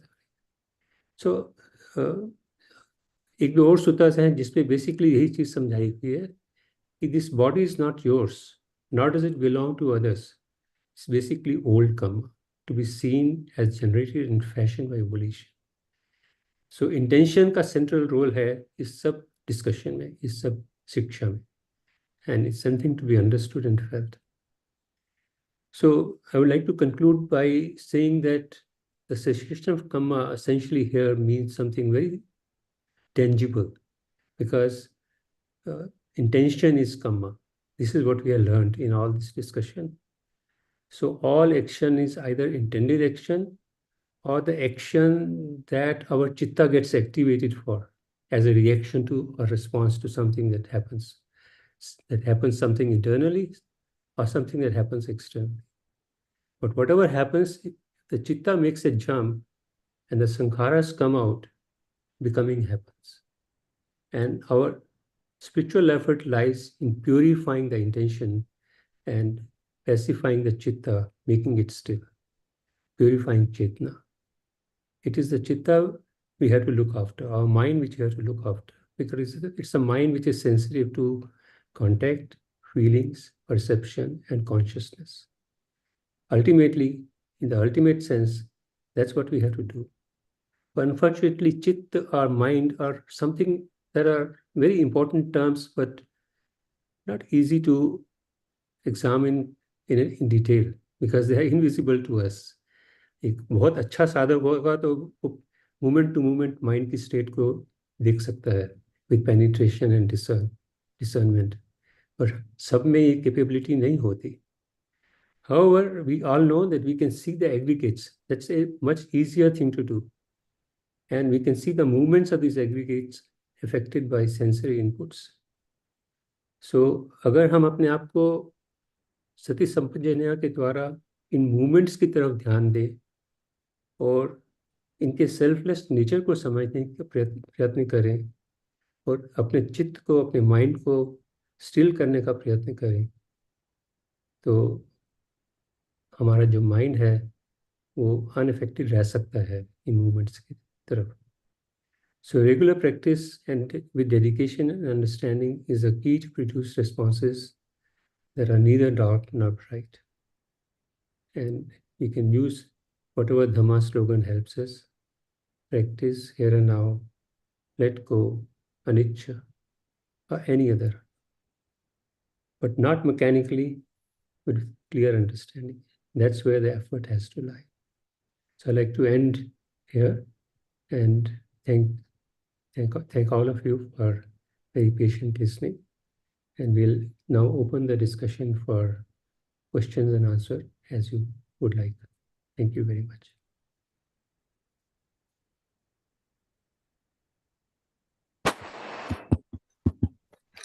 Thank you, SP sir. Can you please stop sharing your screen? Trying to do that.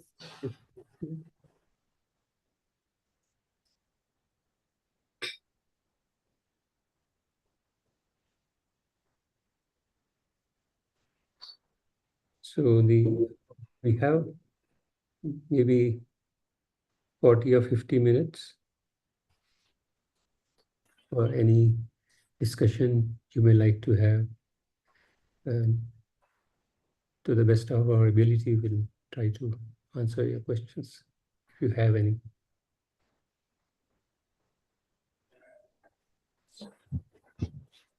We have a question here.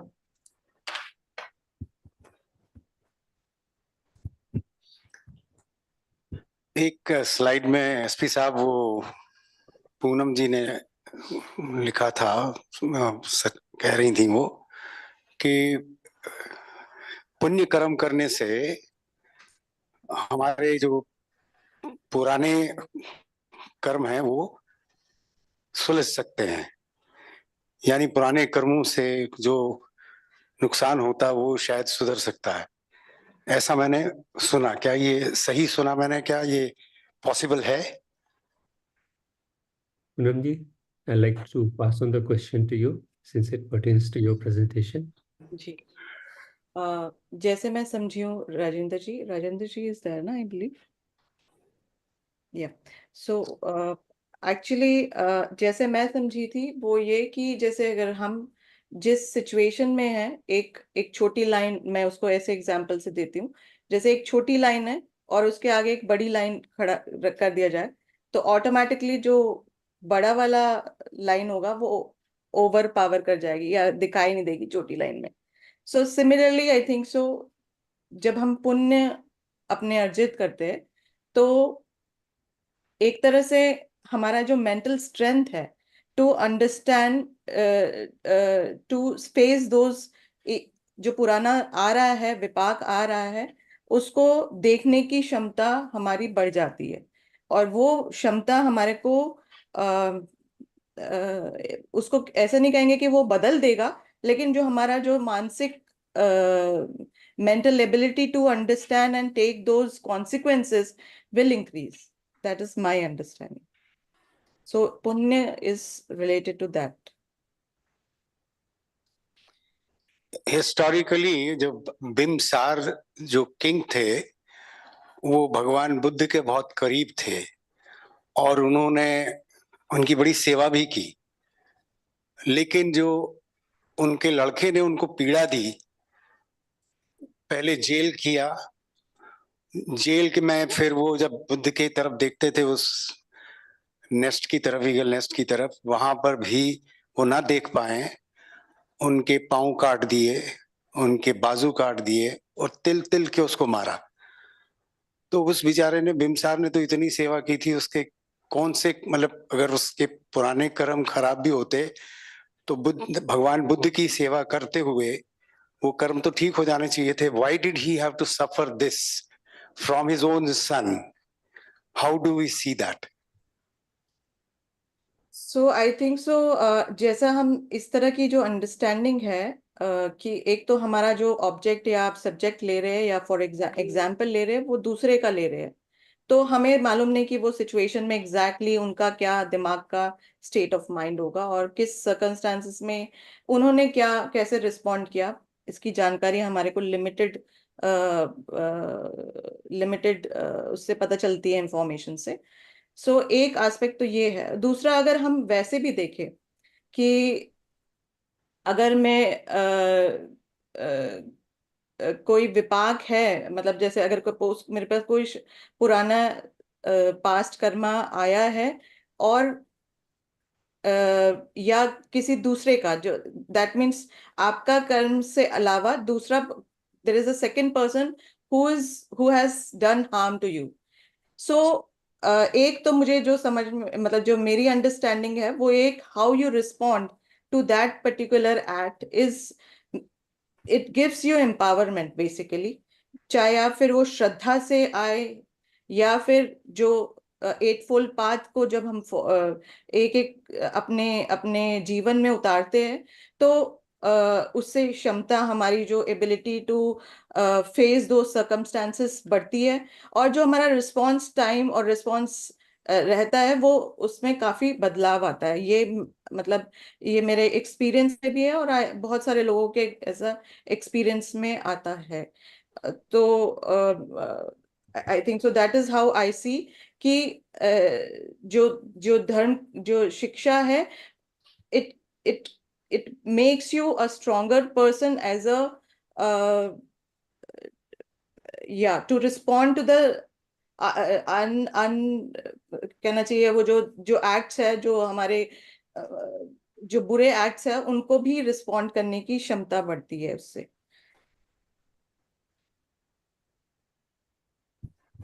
I mean, that's how I see. Maybe It's very Surinder Prasad difficult ji may add. Yeah. It's very difficult to answer the specific question regarding Bimbisara because only Bhagwan Buddha can answer what past actions of his led to this situation for him. So I think वो तो बहुत मुश्किल है हमारे लिए कुछ भी कहना इसके बारे में. I think Payal has a comment. Would you like to? Comment नहीं, क्वेश्चन था, बट कमेंट ये कि हमको क्या पता उसने कितना बड़ा अकुशल कर्म किया हो कि इतना बड़ा कुशल कर्म करने के बाद भी वो अकुशल ना धुला हो। We don't know. बट मेरा एक्चुअली में दूसरा क्वेश्चन था, मैं उसके लिए वो कर रही थी। वो एसपी सर आपसे था, आपकी प्रेजेंटेशन में ना एक वो था कि we can with regular practice do वो actions which are neither dark nor light, ऐसा था ना? हाँ, वही जो Last slide. डिस्क्रिप्शन बताई गई है, neither dark nor bright. हाँ नहीं, हम लोग कर सकते हैं ऐसा. Basically, Your what last it- slide हाँ जी. had that. हाँ. So I just wanted to know what kind of action is that? That is done with pure intention, with which has no there are no mental should I say mental Sense of I. that of course is implied. There is no sense of I. लेकिन जिसमें colouring नहीं होती हमारे intention की किसी भी mental factor से. Basically that is what I understand. Okay. Basically it's a kamma which is done out of a sense of beauty, and basically these kamma lie in the four principles of Brahma Viharas. Basically, those are the guiding factors or mental factors which primarily rise here. Perhaps that's not a very correct technical answer, but I think all I would like to say is that if the kamma is performed with equanimity, without any desire or grasping of any kind, and or without any aversion of any kind, that's perhaps the kind of kamma we are referring to. But again, my answer may not be perfect. No, I get the general idea of it. Yeah. Thank you. Thank you.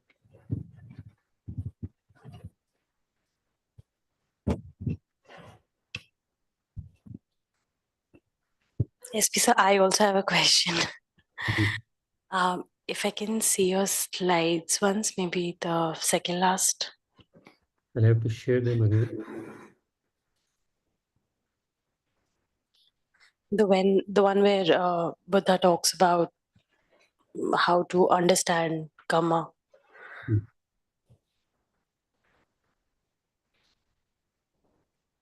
One before this? This one? No, the one before this. Sorry, one before this, I think. Yeah. The diversity in Kamma should be known. What does that mean? You caught me. I think इसका कुछ technical aspect हो सकता है, but basically I mean one literal meaning would be कि हम लोग तरह तरह के काम करते हैं, और I think one of the ways of understanding this would be the way Poonam explained in terms of bright kamma, dark kamma, dark and bright kamma, and neither dark nor bright kamma. But maybe there is a technical meaning of diversity which has to be brought in. Diversity normally refers to the 6 sense bases, the kamma, which are, I mean, this is my guess. I don't really know whether this is a case, because kamma can be motivated because of a reaction or response to an input that may come from any of the sense bases. So normally the word diversity is used in that context, but here, whether it is in that context or something else, I think we'll better be advised by Professor Dharan in the end when the time comes. But a general understanding could simply be that there are various kinds of kamma that we engaged in. That's a very common way of looking at it. I don't know whether that satisfies you, but that's my understanding. Okay, so you're saying that the 4 kammas that Poonam identified are the ones that this might be pointing towards. Yeah, but within those 4 classes, there is a huge range in each class, and degree also. You know, some could be really bright, some could be modestly bright, and so on and so forth. But again, I'm speculating. I really don't know what this term technically means, doctrinally what it means. All right, thank you. Sir, would you like to add something? I think we'll bring in Professor Dhar towards the end so that he can who can kind of look at all the questions and answers and correct us as required. I hope that's okay, Prasudha. Yeah.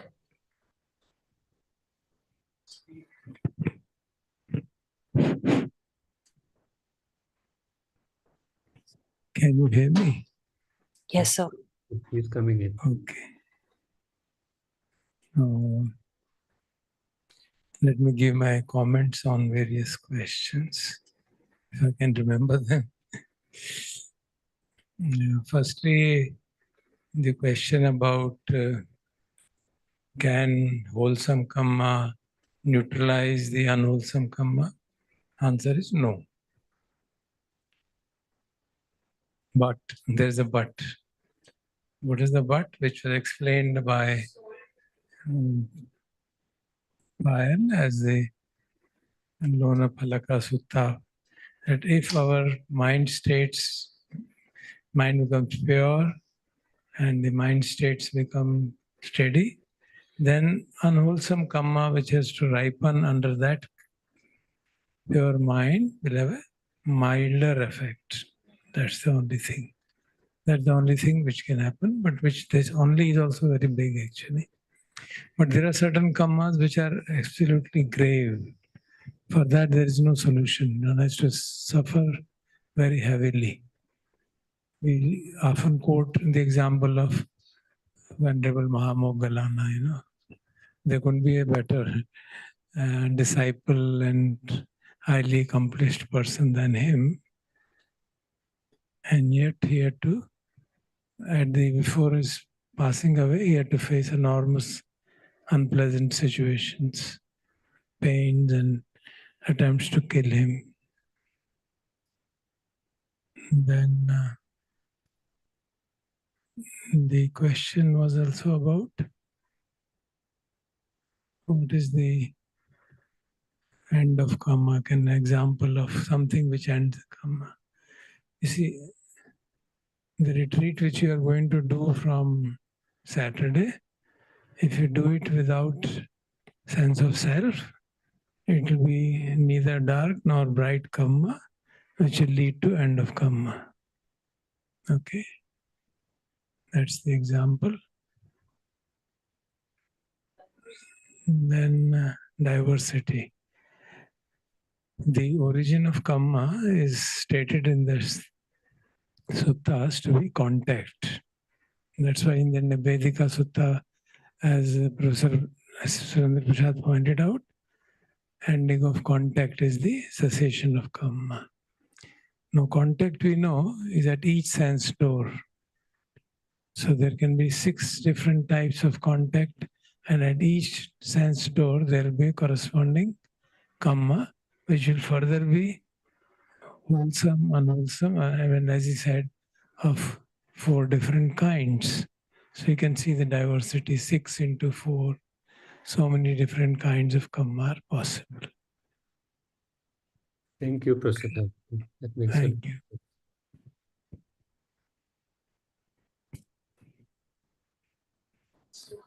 Yeah. Thank you, sir. Ashita, you have a question? You can unmute and ask and or comment. Can you hear me? Yes, Ashita. I actually wanted to say from what I have observed from my practices that so one kind of kamma that I see, I'm not commenting on different kinds of kamma, but one kind of kamma that I see is something that is arising from within, different sensations and actions and reactions that you might want to make. The other that I see is that some wrongs that you might have done to some people, those actions and reactions are also stored within you, but very mildly, because maybe you did not do them consciously. But they also sort of tend to come back to you because, it's their way of reciprocating. So are these 2 different kinds of kammas, or are they, interwoven? How do we understand them? Or, is it a right understanding of kamma? That's what I wanted to ask.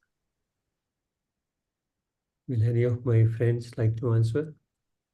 Payal, Poonam? Can I say something? But the kamma is made when the intention, good or bad is yours. It does not matter what the other person thinks your intention, blames you for or appreciates you for. It is your intention that is the basis for the karma. I think her question is slightly different, if I understood her right. She's probably, you're talking about the internal mind states that arise because of our own past karmas, perhaps. Yes, past karmas and the karmas which are coming right now. So that is one kind of reaction that I have observed in myself, that you are reacting to a particular situation, a past situation that might be coming forth right now, or you have reactions coming up which are not explained by what is happening around you. So this is one kind of thing that I've observed.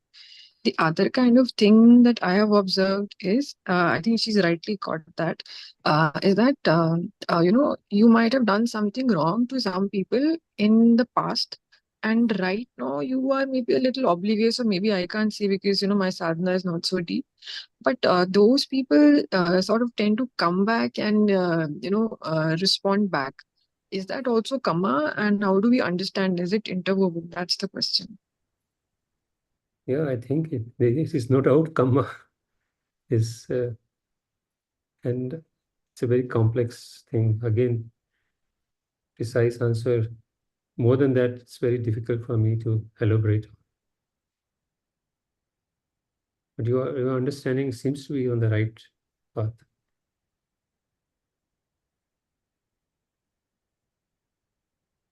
Okay, thank you. So there, you would like to add something? Once again.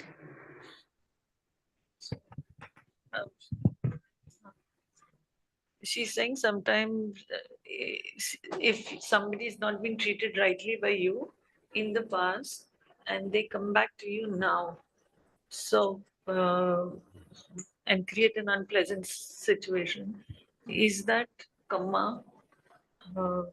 That is why, is that, do we understand it as karma vipak? Is that right? That is what your question was?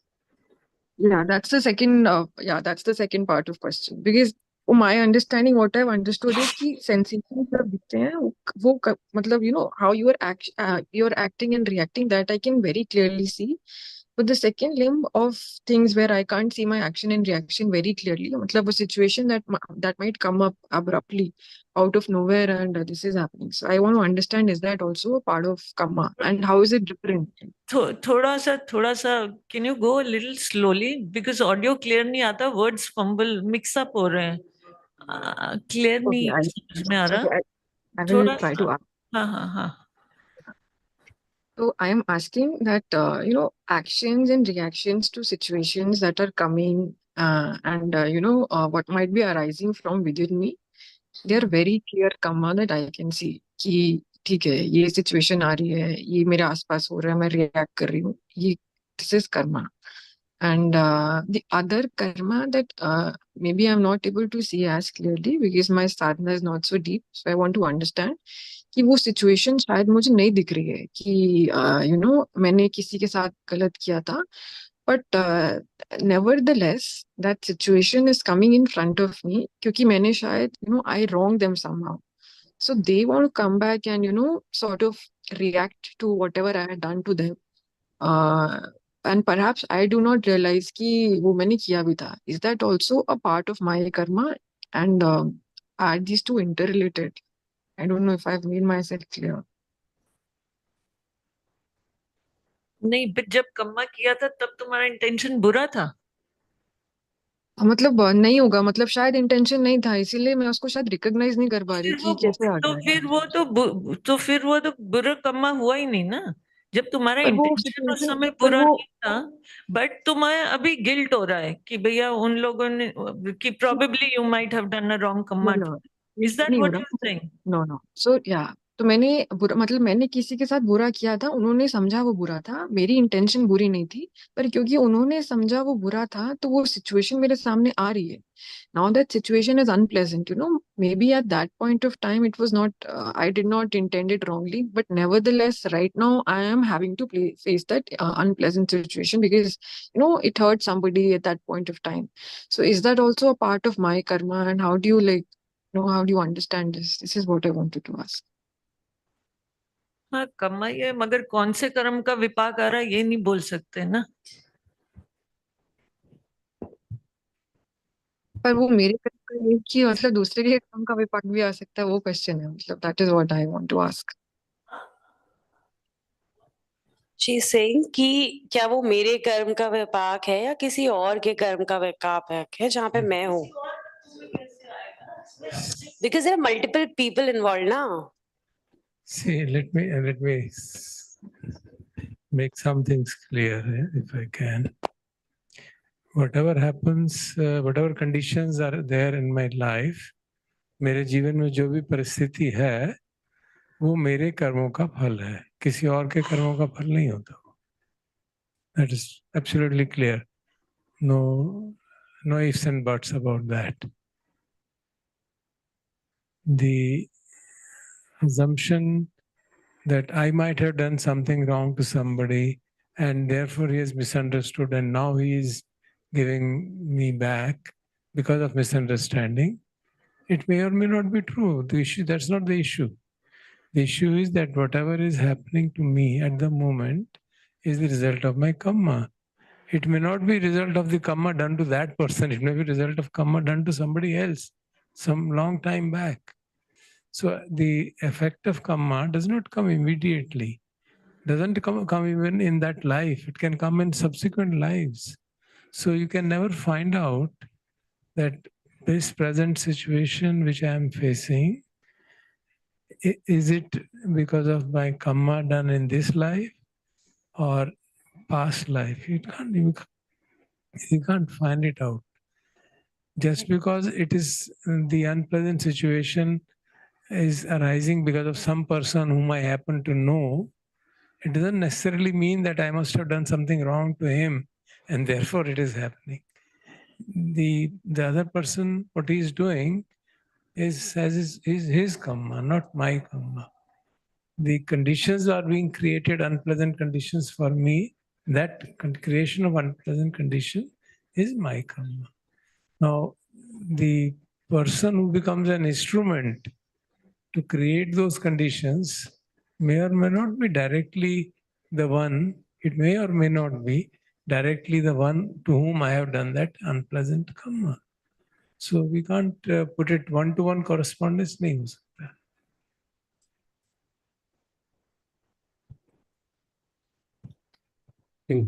She says, thank you, that answers it.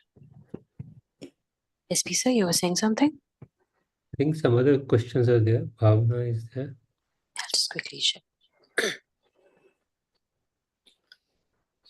So, Bhavna has asked, I have a question. As per my understanding, everything that happens to us is the result of our karma. Sometimes the mind understands it, but then many a times the mind sees the things as wrong and the reaction is tit for tat. And when this reaction takes place, again the vicious cycle continues. How to control this? See,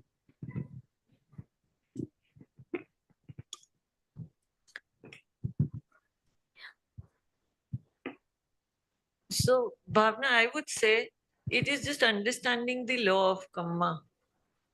कि जो मेरा कर्म है वही मुड़ के वापस आया है, समवे और दी अदर. कभी मैंने किया होगा वो वापस आ गया उसमें. तो एक्चुअली में लॉ ऑफ कर्मा पढ़ो ना तो उससे एक वो है कि आपका एक्चुअली में गुस्सा भी काफी कम हो जाता है कि मेरा ही, I am the one responsible for it. तो फिर अपने ऊपर तो कितना ही गुस्सा कर लोगे ना, अपने ऊपर तो थोड़ी सी सिंपैथी आई जाती है, दूसरे पे आए ना आए.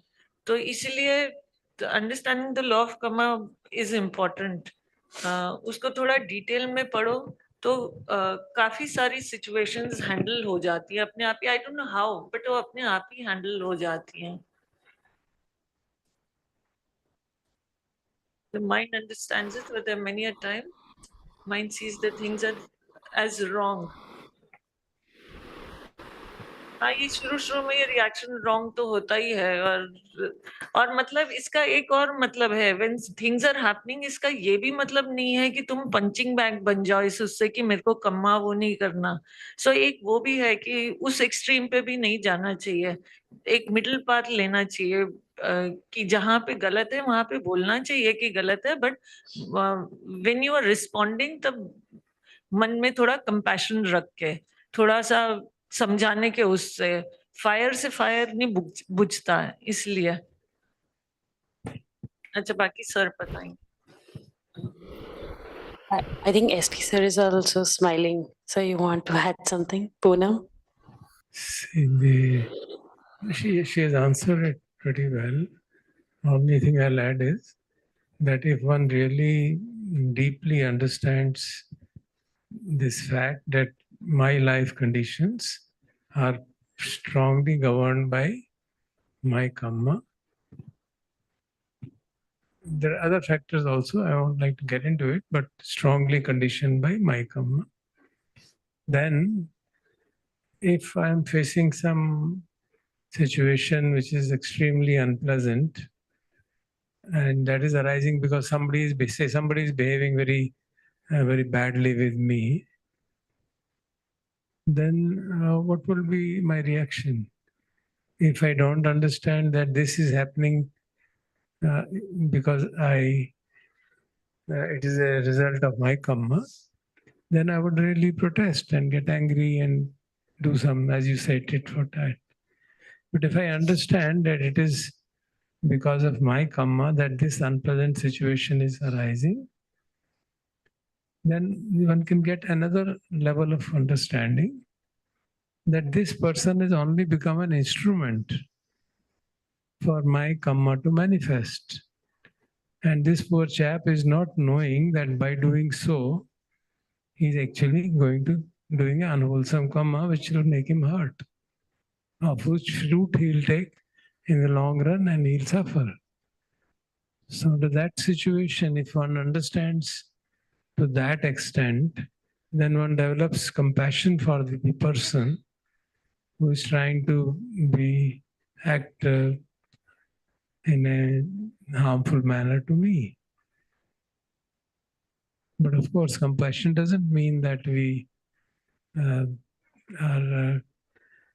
not prevent him from doing that unwholesome action. Actually, it means we'll try to prevent him from doing unwholesome action. Because otherwise, if we allow him to do that, it will become his habit and he'll do more and more of unwholesome actions. So, if truly compassion can arise under that situation, we take appropriate steps to prevent that person from increasing the intensity of that unwholesome action. Whatever may be the appropriate method of doing that in that case. So you get to another level of understanding, and the response is totally different now. Thank you, sir. Payal ji, thanks a lot. बस एक चीज़ मुझे और बोलनी थी. तो generally जब ऐसा case होता है कि there some person is not behaving well, I don't know, the intensity goes up so strong that as in compassion part थोड़ा कम हो जाता है, and then again you react, and then you after some period of time you realize that it has actually gone wrong. So as I understand, if say as in it has impacted you very severely and you are say about to react, as in you should be mindful and try to generate compassion for that person. शायद ये मतलब ये approach follow करना चाहिए क्या? And obviously मतलब keep in mind that that person is actually an agent for giving it back to you, because sometime you actually did the same. So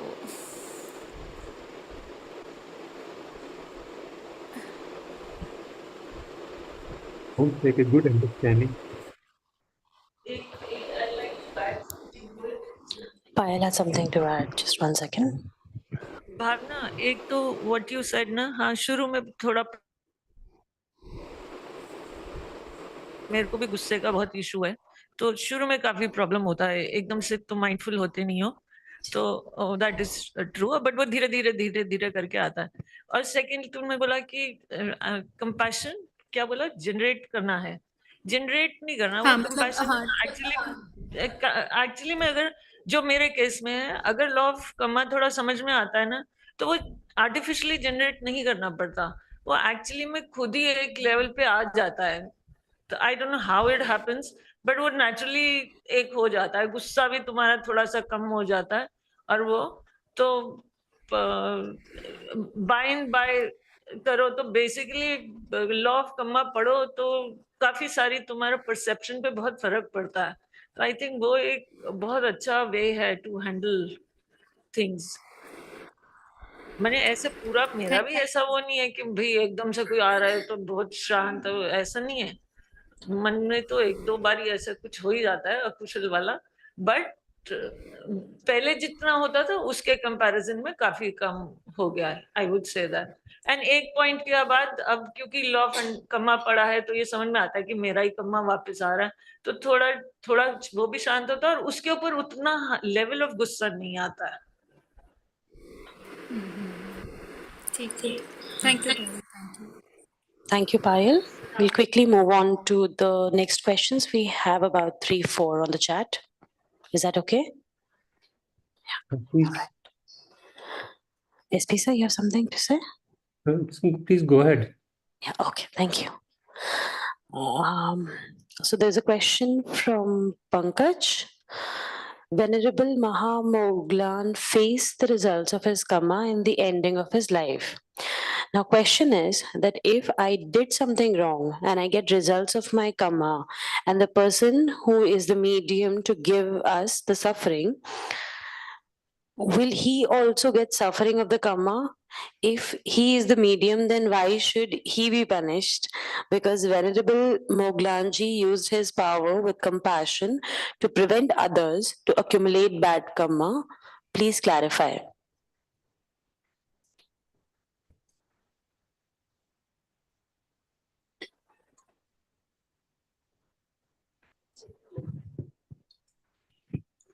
See, when I think that somebody is become an instrument for ripening of my karma, it doesn't absolve him of unwholesome karma. The fact that he is doing unwholesome karma remains. It's not that my thinking of that kind is going to absolve him of the wrongdoing. Of course, Venerable Mahamoggallana was so powerful that even after they had cut him to pieces, and once he realized that it is his life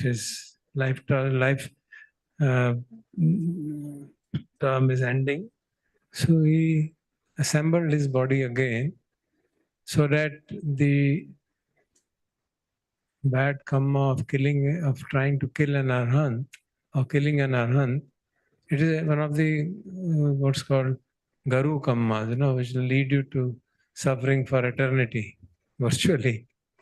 So he prevents.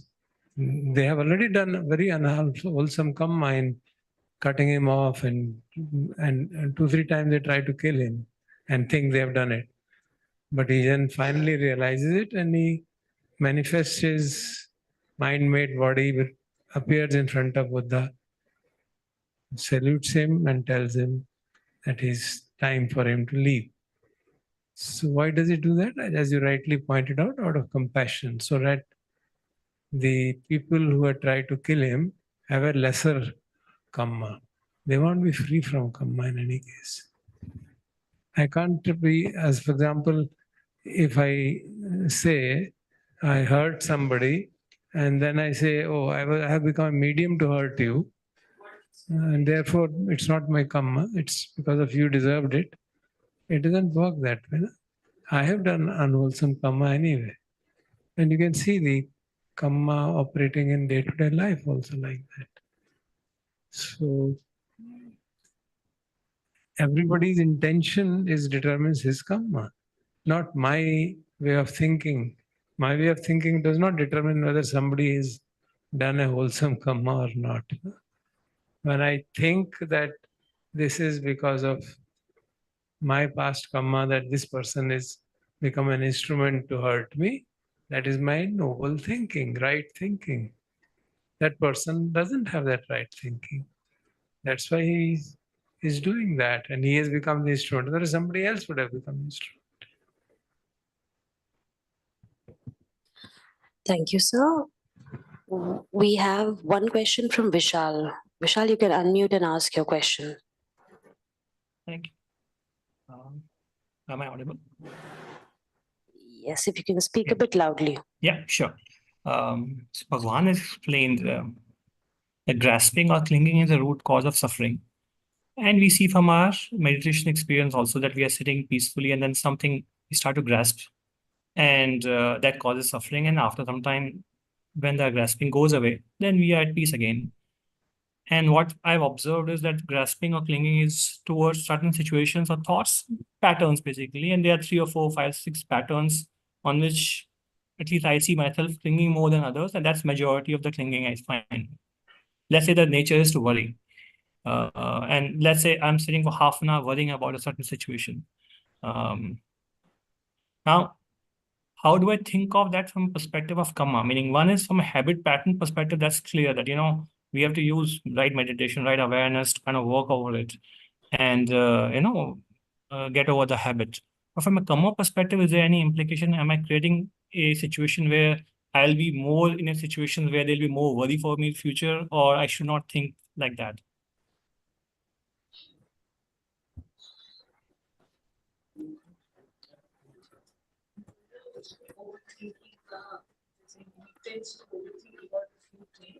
And we say, asking, is that generating more of a similar vipack in the future?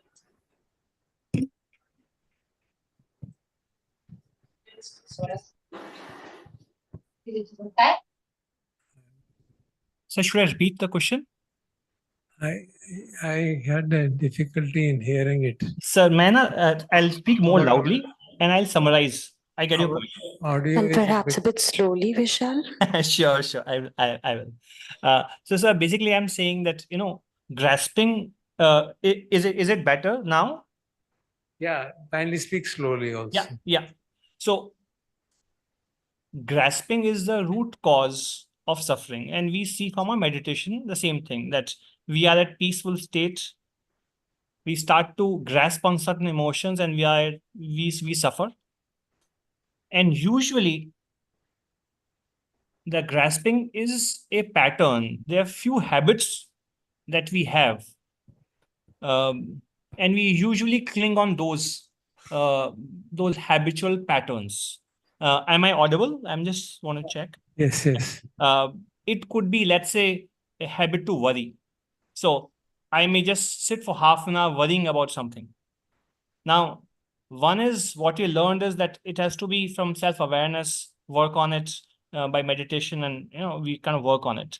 Is there a Kamma perspective to it? Meaning, because of the worry, am I also working that future I'll have more situations where I have to worry more? Meaning, is there a implication of Kamma as well, or is more a habit to be worked upon only? You see, the Kamma has to be, if you see it in from a Abhidhammic perspective, it is essentially, as you say, let me put it in a simpler way, as you say, it's a habit formation, okay? Now, if I have a habit of worrying, for example, and I practice it again and again and again, then that habit gets strengthened. And therefore, it will keep on multiplying. It will keep on becoming more and more intense. Unless I penetrate into that cause of worry, there must be penetration into that cause and dispel it in the light of panya, in the light of wisdom. There's a very beautiful sutta where the Buddha points out levels of purification possible, especially with respect to samadhi. And he points out that one person can be who's totally careless. Whether I worry or do, what does it matter? I think get angry, doesn't matter. Other is he gets angry and then he thinks, no, I should do something to reduce it. And he starts working on it. And then he works on it, he develops his sati, develops his samadhi to such an extent that whenever worry arises in him, he sees it for some time and it goes. If worry arises, he sees it for some time and it goes. He said it's much better than other two, but it's not the ultimate. This is eventually the worry will end, but you talks of general sankhara. It will end unless you develop the panya to such an extent that you see the sankhara for what it is, just a thought which has arisen and don't grasp to it, as you rightly said. So if we give up the habit, the ultimate solution to our defilements is through penetration into their nature. Looking at them, if you look at their cause, why it is arising, then we can find out where exactly is the grasping. Actually, grasping the worry is one thing, but there has to be a reason behind worrying, which must be at the root of it. And so you have to do that yoniso manasikara and figure out what is at the root of worry. And there the grasping has to be given up. Not only then the worry also, or whatever mental factor it is there, unless if this is a mental factor which is arising repeatedly, it's like one of those nivaranas, 5 nivaranas which you talk of. So for them, what is advised is you have to investigate and find out what is the cause that this is arising again and again and again. And then break open that cause, drop that cause. So one has to work at that level. So one follow-up on this. So thank you for this. One follow-up question. From the perspective of Kamma, Kamma Vipak is a external situation that comes in. If it's a good work done, good Kamma, then it will be a good external situation. If it's a bad Kamma, then it will be a bad Kamma Vipaka, which is a bad external situation. If somebody is worrying, will that cause any external, meaning any Kamma Vipaka to come, which will be adverse? Or this is more the way you explained how a person has to work on the internal observation. See, the external situation being unwholesome causes us to suffer. Worrying also causes us to suffer, isn't it? So the whole idea of Kamma is only to investigate the cause of suffering, isn't it? Ultimately, Buddha only teaches two things, suffering and the end of suffering. So whether you call it Kamma or whether you call it worrying, doesn't matter. Both of them are causing suffering ultimately, isn't it? So Kamma is just a name given to, because when the things become extremely high, then they produce their effect. Because if one is worrying constantly, his life conditions would become like that. He'll worry on account of everything. You get my point? The conditions, maybe even mildly unpleasant conditions, will make him worry. And even conditions which are not unpleasant will make him worry because of the mind state. So the impact of external conditions on me, which I may say is effect of Kamma, depends on my present mind state. So if my mind state is of worrying, then I'm worrying anyway, I'm suffering anyway. whether the external condition is difficult or not. Actually, I'm creating a difficult external situation by in my mind. Yeah? Mind is also not me; it's also external to me. So I'm creating a external situation in the mind. It's not in the external physical world, but it is in the mental space. Yeah. Thank you. Oh, we have one more question on the chat. Yeah. Does the chain always keep continuing, like the person who is instrumental in causing me harm and they make their karma to manifest in the future? How can this cycle stop? Follow up, I think, on that is how to let guilt and blame not consume you when we start taking ownership that all the unpleasantness is due to my own actions in the past, in this or previous life, and that includes fear. So I'm assuming he's saying that how to let guilt, fear, and blame not consume you.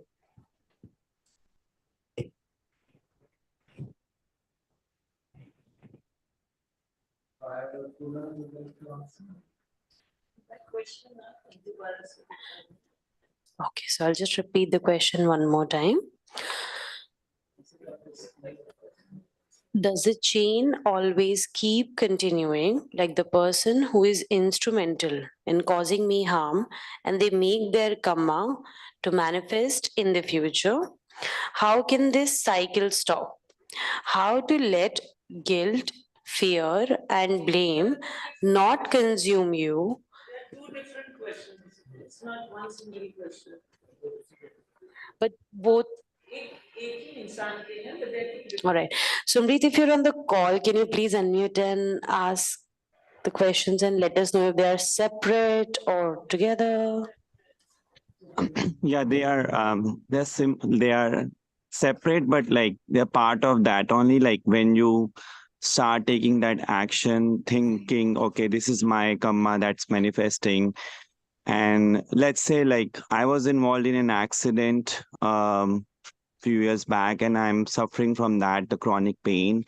And I did ask a monk about that, and he said it could be your past karma because not in this lifetime, but previous lifetime, that maybe you were negligent. And although it was a no fault, there's nothing called as no fault.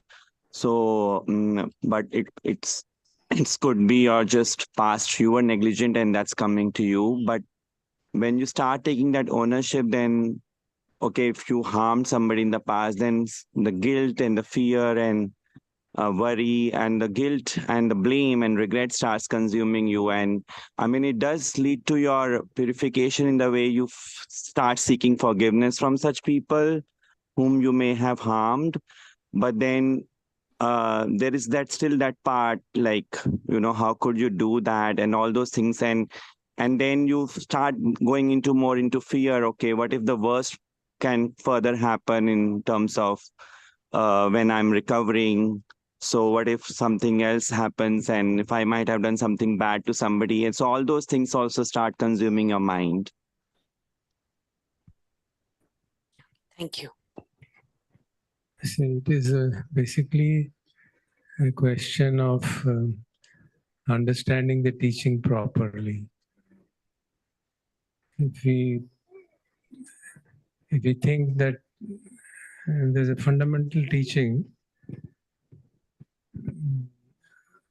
the person who did it is asked by somebody, and I'll just paraphrase it. The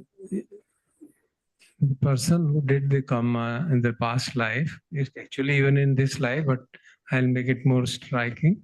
The person who did the karma in past life, is he the same as the person who's reaping the fruit of that? The answer is yes and no.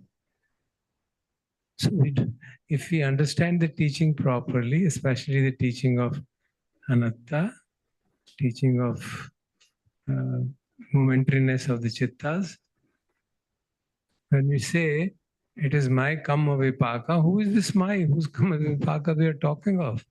There's no one here. So the person, when we say there's a rebirth, is the person who is born same as the person who died?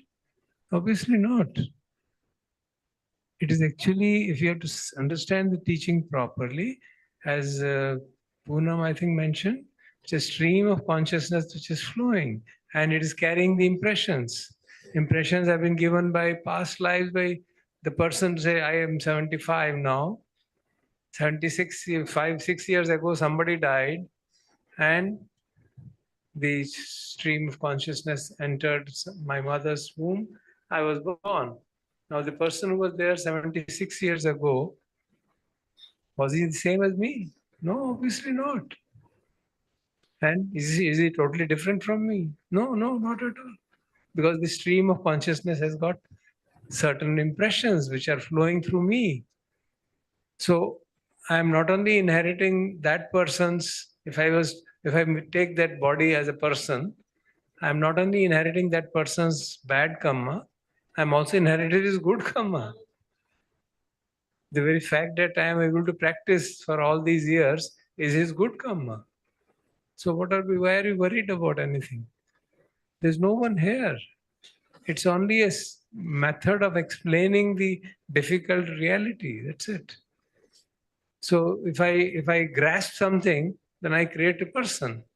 Oh, I have done something wrong, therefore I have to go get some consequence. And then I cannot do anything in future. What may happen in future? That's only worrying habit.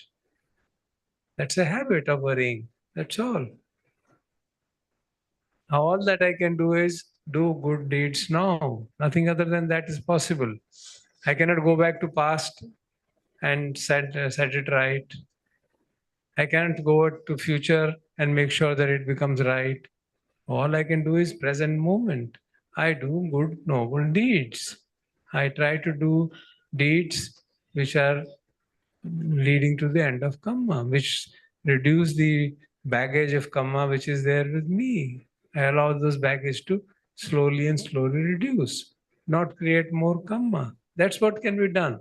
Nothing other than that. Other than that, you can either worry or do fantasize. There's nothing possible. None of them seems to be a wise thing to do, isn't it? You would agree. What we can do now is what we should be concerned about it. This is what we can do now. So we have to change our way of thinking and understand and not take things personally. When we talk of present our karma, it is a matter of explanation of the complex phenomena which is happening. I was not there as a physical, if I think myself as a physical person with this body and this shape, I was certainly not there 76 years ago. So why should that person's misdeeds fall upon me? Because actually neither was he, neither am I. It's all manifestation of that consciousness. The moment to moment, sankhara pachya vijnana, vijnana pachya nam rupam, it's happening continuously for eons till such time as sankharas are there. So what I should do? Try to reduce the sankharas so that we reach the sankhara-gatam chittam, what we chanted in the beginning. So our mind gets free from sankharas and we are free. Again, I say we are free means it's a matter of speaking, that there is no more rebirth of this consciousness. So once we understand the teaching properly, especially the momentariness of chitta, then we can see that these are manners of speaking. Kamma is a manner of speaking to explain, to make us more responsible so that we don't do unwholesome action in the future. That's it. I hope it helps. Thank you. Thank you so much. Just to follow up on that, like if the person who became an instrument, so he or she will suffer the consequences of the bad done to me. How does this cycle ever stop then? Like it will keep on happening. Finally, don't take this word instrument as as a independent reality. If I do an unwholesome action to somebody, I don't get reprieve because I have become an instrument for manifestation of his Kamma. Even Poonam is a lawyer, she will tell you this cannot be a basis for freedom from law. This from the mundane law, leave aside natural law.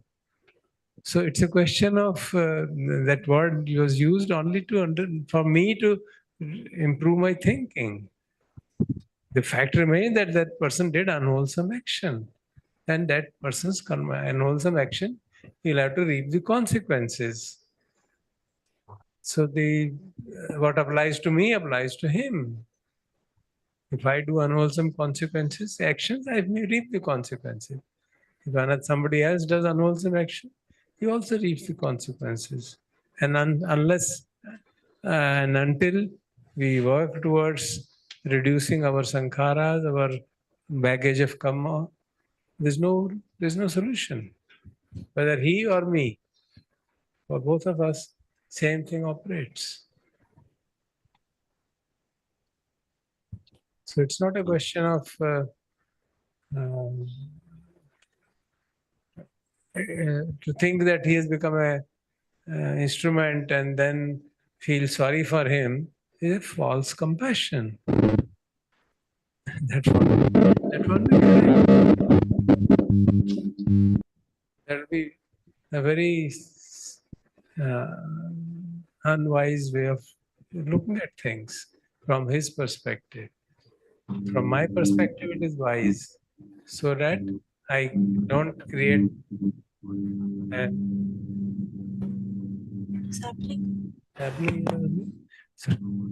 so that my reactivity falls down. I don't develop anger against him. That's a wise reflection. But for him to think that, oh, I just became an instrument, so what can I do? I should not be charged for it. Or that this, suppose somebody kills anybody and he says, yeah, Buddha says that life span is fixed. You are anyway going to die. I've just killed him, that's all. It doesn't work like that. It doesn't make sense even in the mundane world. If I kill somebody, I do an unwholesome action, period. Whether he deserved it or not is not my botheration. So we have to clarify our concepts. So that means, I mean, we still have to correct that person in any way. I mean, not correct. I would say at least whatever we can do so that they don't do the same thing to others. Like for me, I know I was in an accident and I didn't take any action. I thought I was all well. And then I started having all these chronic pains after that. And that's when then I started exploring litigation as an option. And that's when one of the attorneys told me I was afraid to take up that call, but he gave me courage by not taking that. You are letting those people go with a clean shit. So is that the right thing to do, thinking I don't have anger against them, but you still take action so that they don't repeat the same thing to others? Yeah, I would say it's perfectly fine. If one does there's a particular case of somebody comes and hits my car and I break my hand or get hurt badly, then even in the mundane world, it is seen as a action which deserves appropriate punishment. So, in the law of the universe, there's no reason that it should not be. Of course, if I develop hatred and anger towards him, I suffer. That's also quite obvious, isn't it? So, rather than suffering and increasing my suffering, if I can really truly think that I should take action so that he doesn't repeat it, which is a very noble thought, but we have to see whether we are doing it out of that or out of anger. Because if we do it out of anger, we'll again suffer. So we are doing it out of two reasons. One is, of course, so that they don't repeat this action. Other thing is because I don't know how long my treatments are going to take, so that's putting a lot of financial burden on me. Yeah. So those are the two motives. Other than that, there's no hatred. It happened. But that's what the litigation attorney told me. He was very compassionate and listened to me, and he said, by doing this, you are just letting them go. Like they will not realize their responsibilities. Yeah, certainly. If somebody cheats me in my business and I get into deep difficulty, then I need to take appropriate corrective action. And if litigation is necessary, yeah, why not? Of course, one has to see the pros and cons of everything, but then that's a matter of reflection. What will be the benefits and what will be the detriments of it? I mean, if the lawyer's fees is more than that, then what will I do? I mean, those are the worldly things which need to be seen. But from the Dhammic perspective, it's not that you tolerate injustice. That's not a Dhammic perspective. It's a kind of harm done to me as a householder, and it's hurting not only me, hurting so many other people in my family. Then I need to take appropriate action. That's the way I look at it. Thank you, sir. Thank you so much. Thank you, Samrit, for the question. We can take any other question, especially जो लोग हिंदी में बात करते हैं, अगर उन्हें कोई सवाल हो तो वो पूछ सकते हैं. हॉल में भी कोई है जिनको कोई सवाल हो तो? I have a question.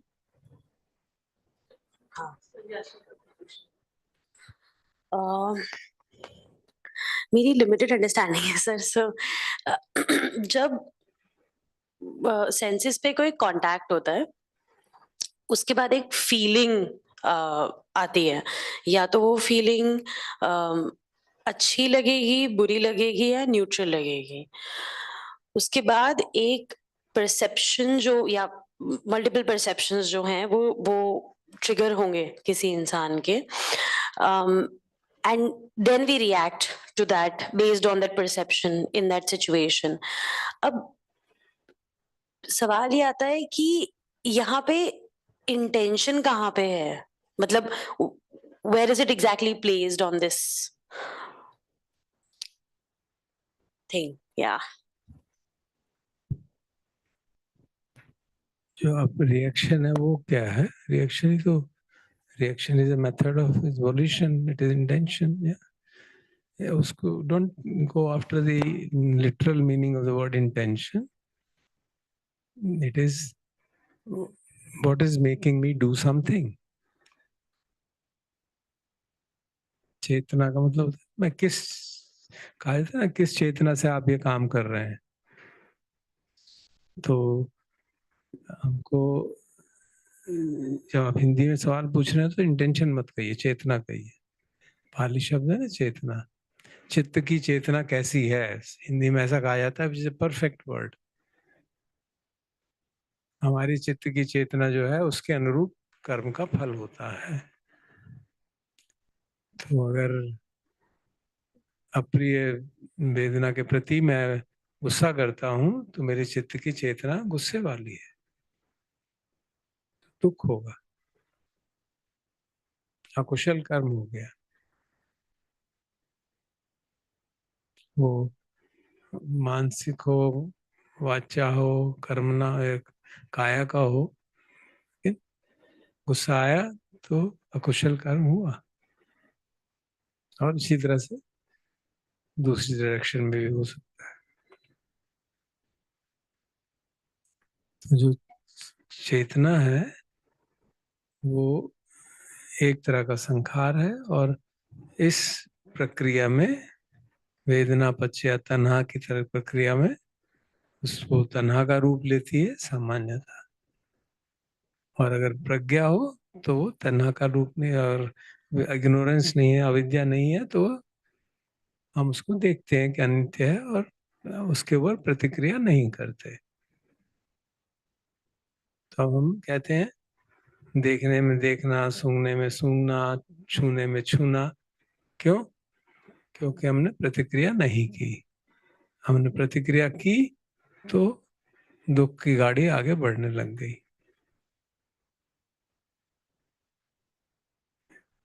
ठीक है।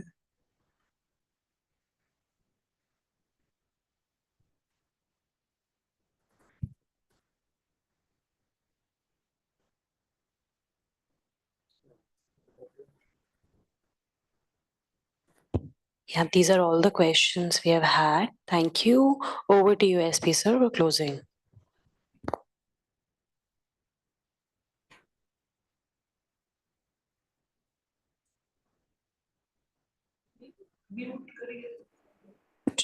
Sir, you're on mute. Sorry. I was just saying that I don't have much else to add. I thank all the speakers for their wonderful contributions. Presentations by Payal and Poonam were really very good. And also thank all the participants for their very insightful questions, probing questions, and of course our mentor Professor Dhar for answering everything so well. So with such insight. So I hope we have all benefited to some extent. And I thank everyone once again. Thank you.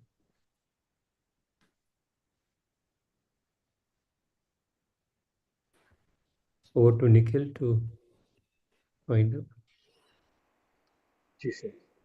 So thank you sir for conducting the session. Very helpful. Closing में जय परिक्ति का पाठ कर देते हैं। महाकारुणिको नाथो हिताय सब्बपाणिनं पूरयित्वा पारमी सब्बापत्तो सम्बोधिं उत्तमं एतेन सच्चवज्रेन होतु ते जयमङ्गलम् जयन्तो बोधिया मूले सख्यानन्दन्दिवर्धनो एवं त्वं विजयो होहि जयस्सु जयमङ्गले अपराजितपल्लङ्के शीर्षे पटविं पोखरे अभिषेके सप्रबुद्धानन् अग्गपत्तोपमोदति सुनखतं सुमङ्गलं सुप्रभातं सुविख्यातं सुखिनो सुमुहूर्तो च सुयिष्ठं ब्रह्मचारिषु पदक्षिणं कायकम्मं वाचाकम्मं पदक्षिणं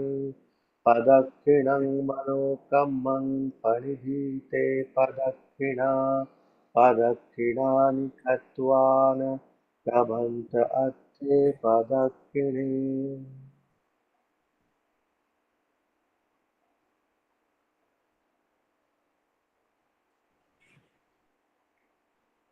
समापन बंधन अरहं सम्मा सम्बुद्धो भगवा बुद्धं भगवन्तं अभिवादेमि स्वाक्षातो भगवता धम्मं नमस्सामि सुपटिपन्नो भगवतो सावकसङ्घो संघं Namami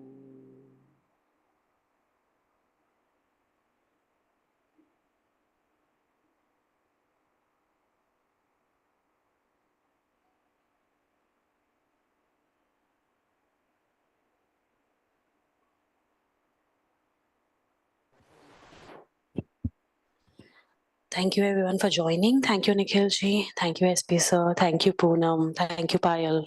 And thank you, sir, for answering all the questions. Thank you, Yashka ji. Thank you very much. Thank you. Thank you. Thank you, everyone.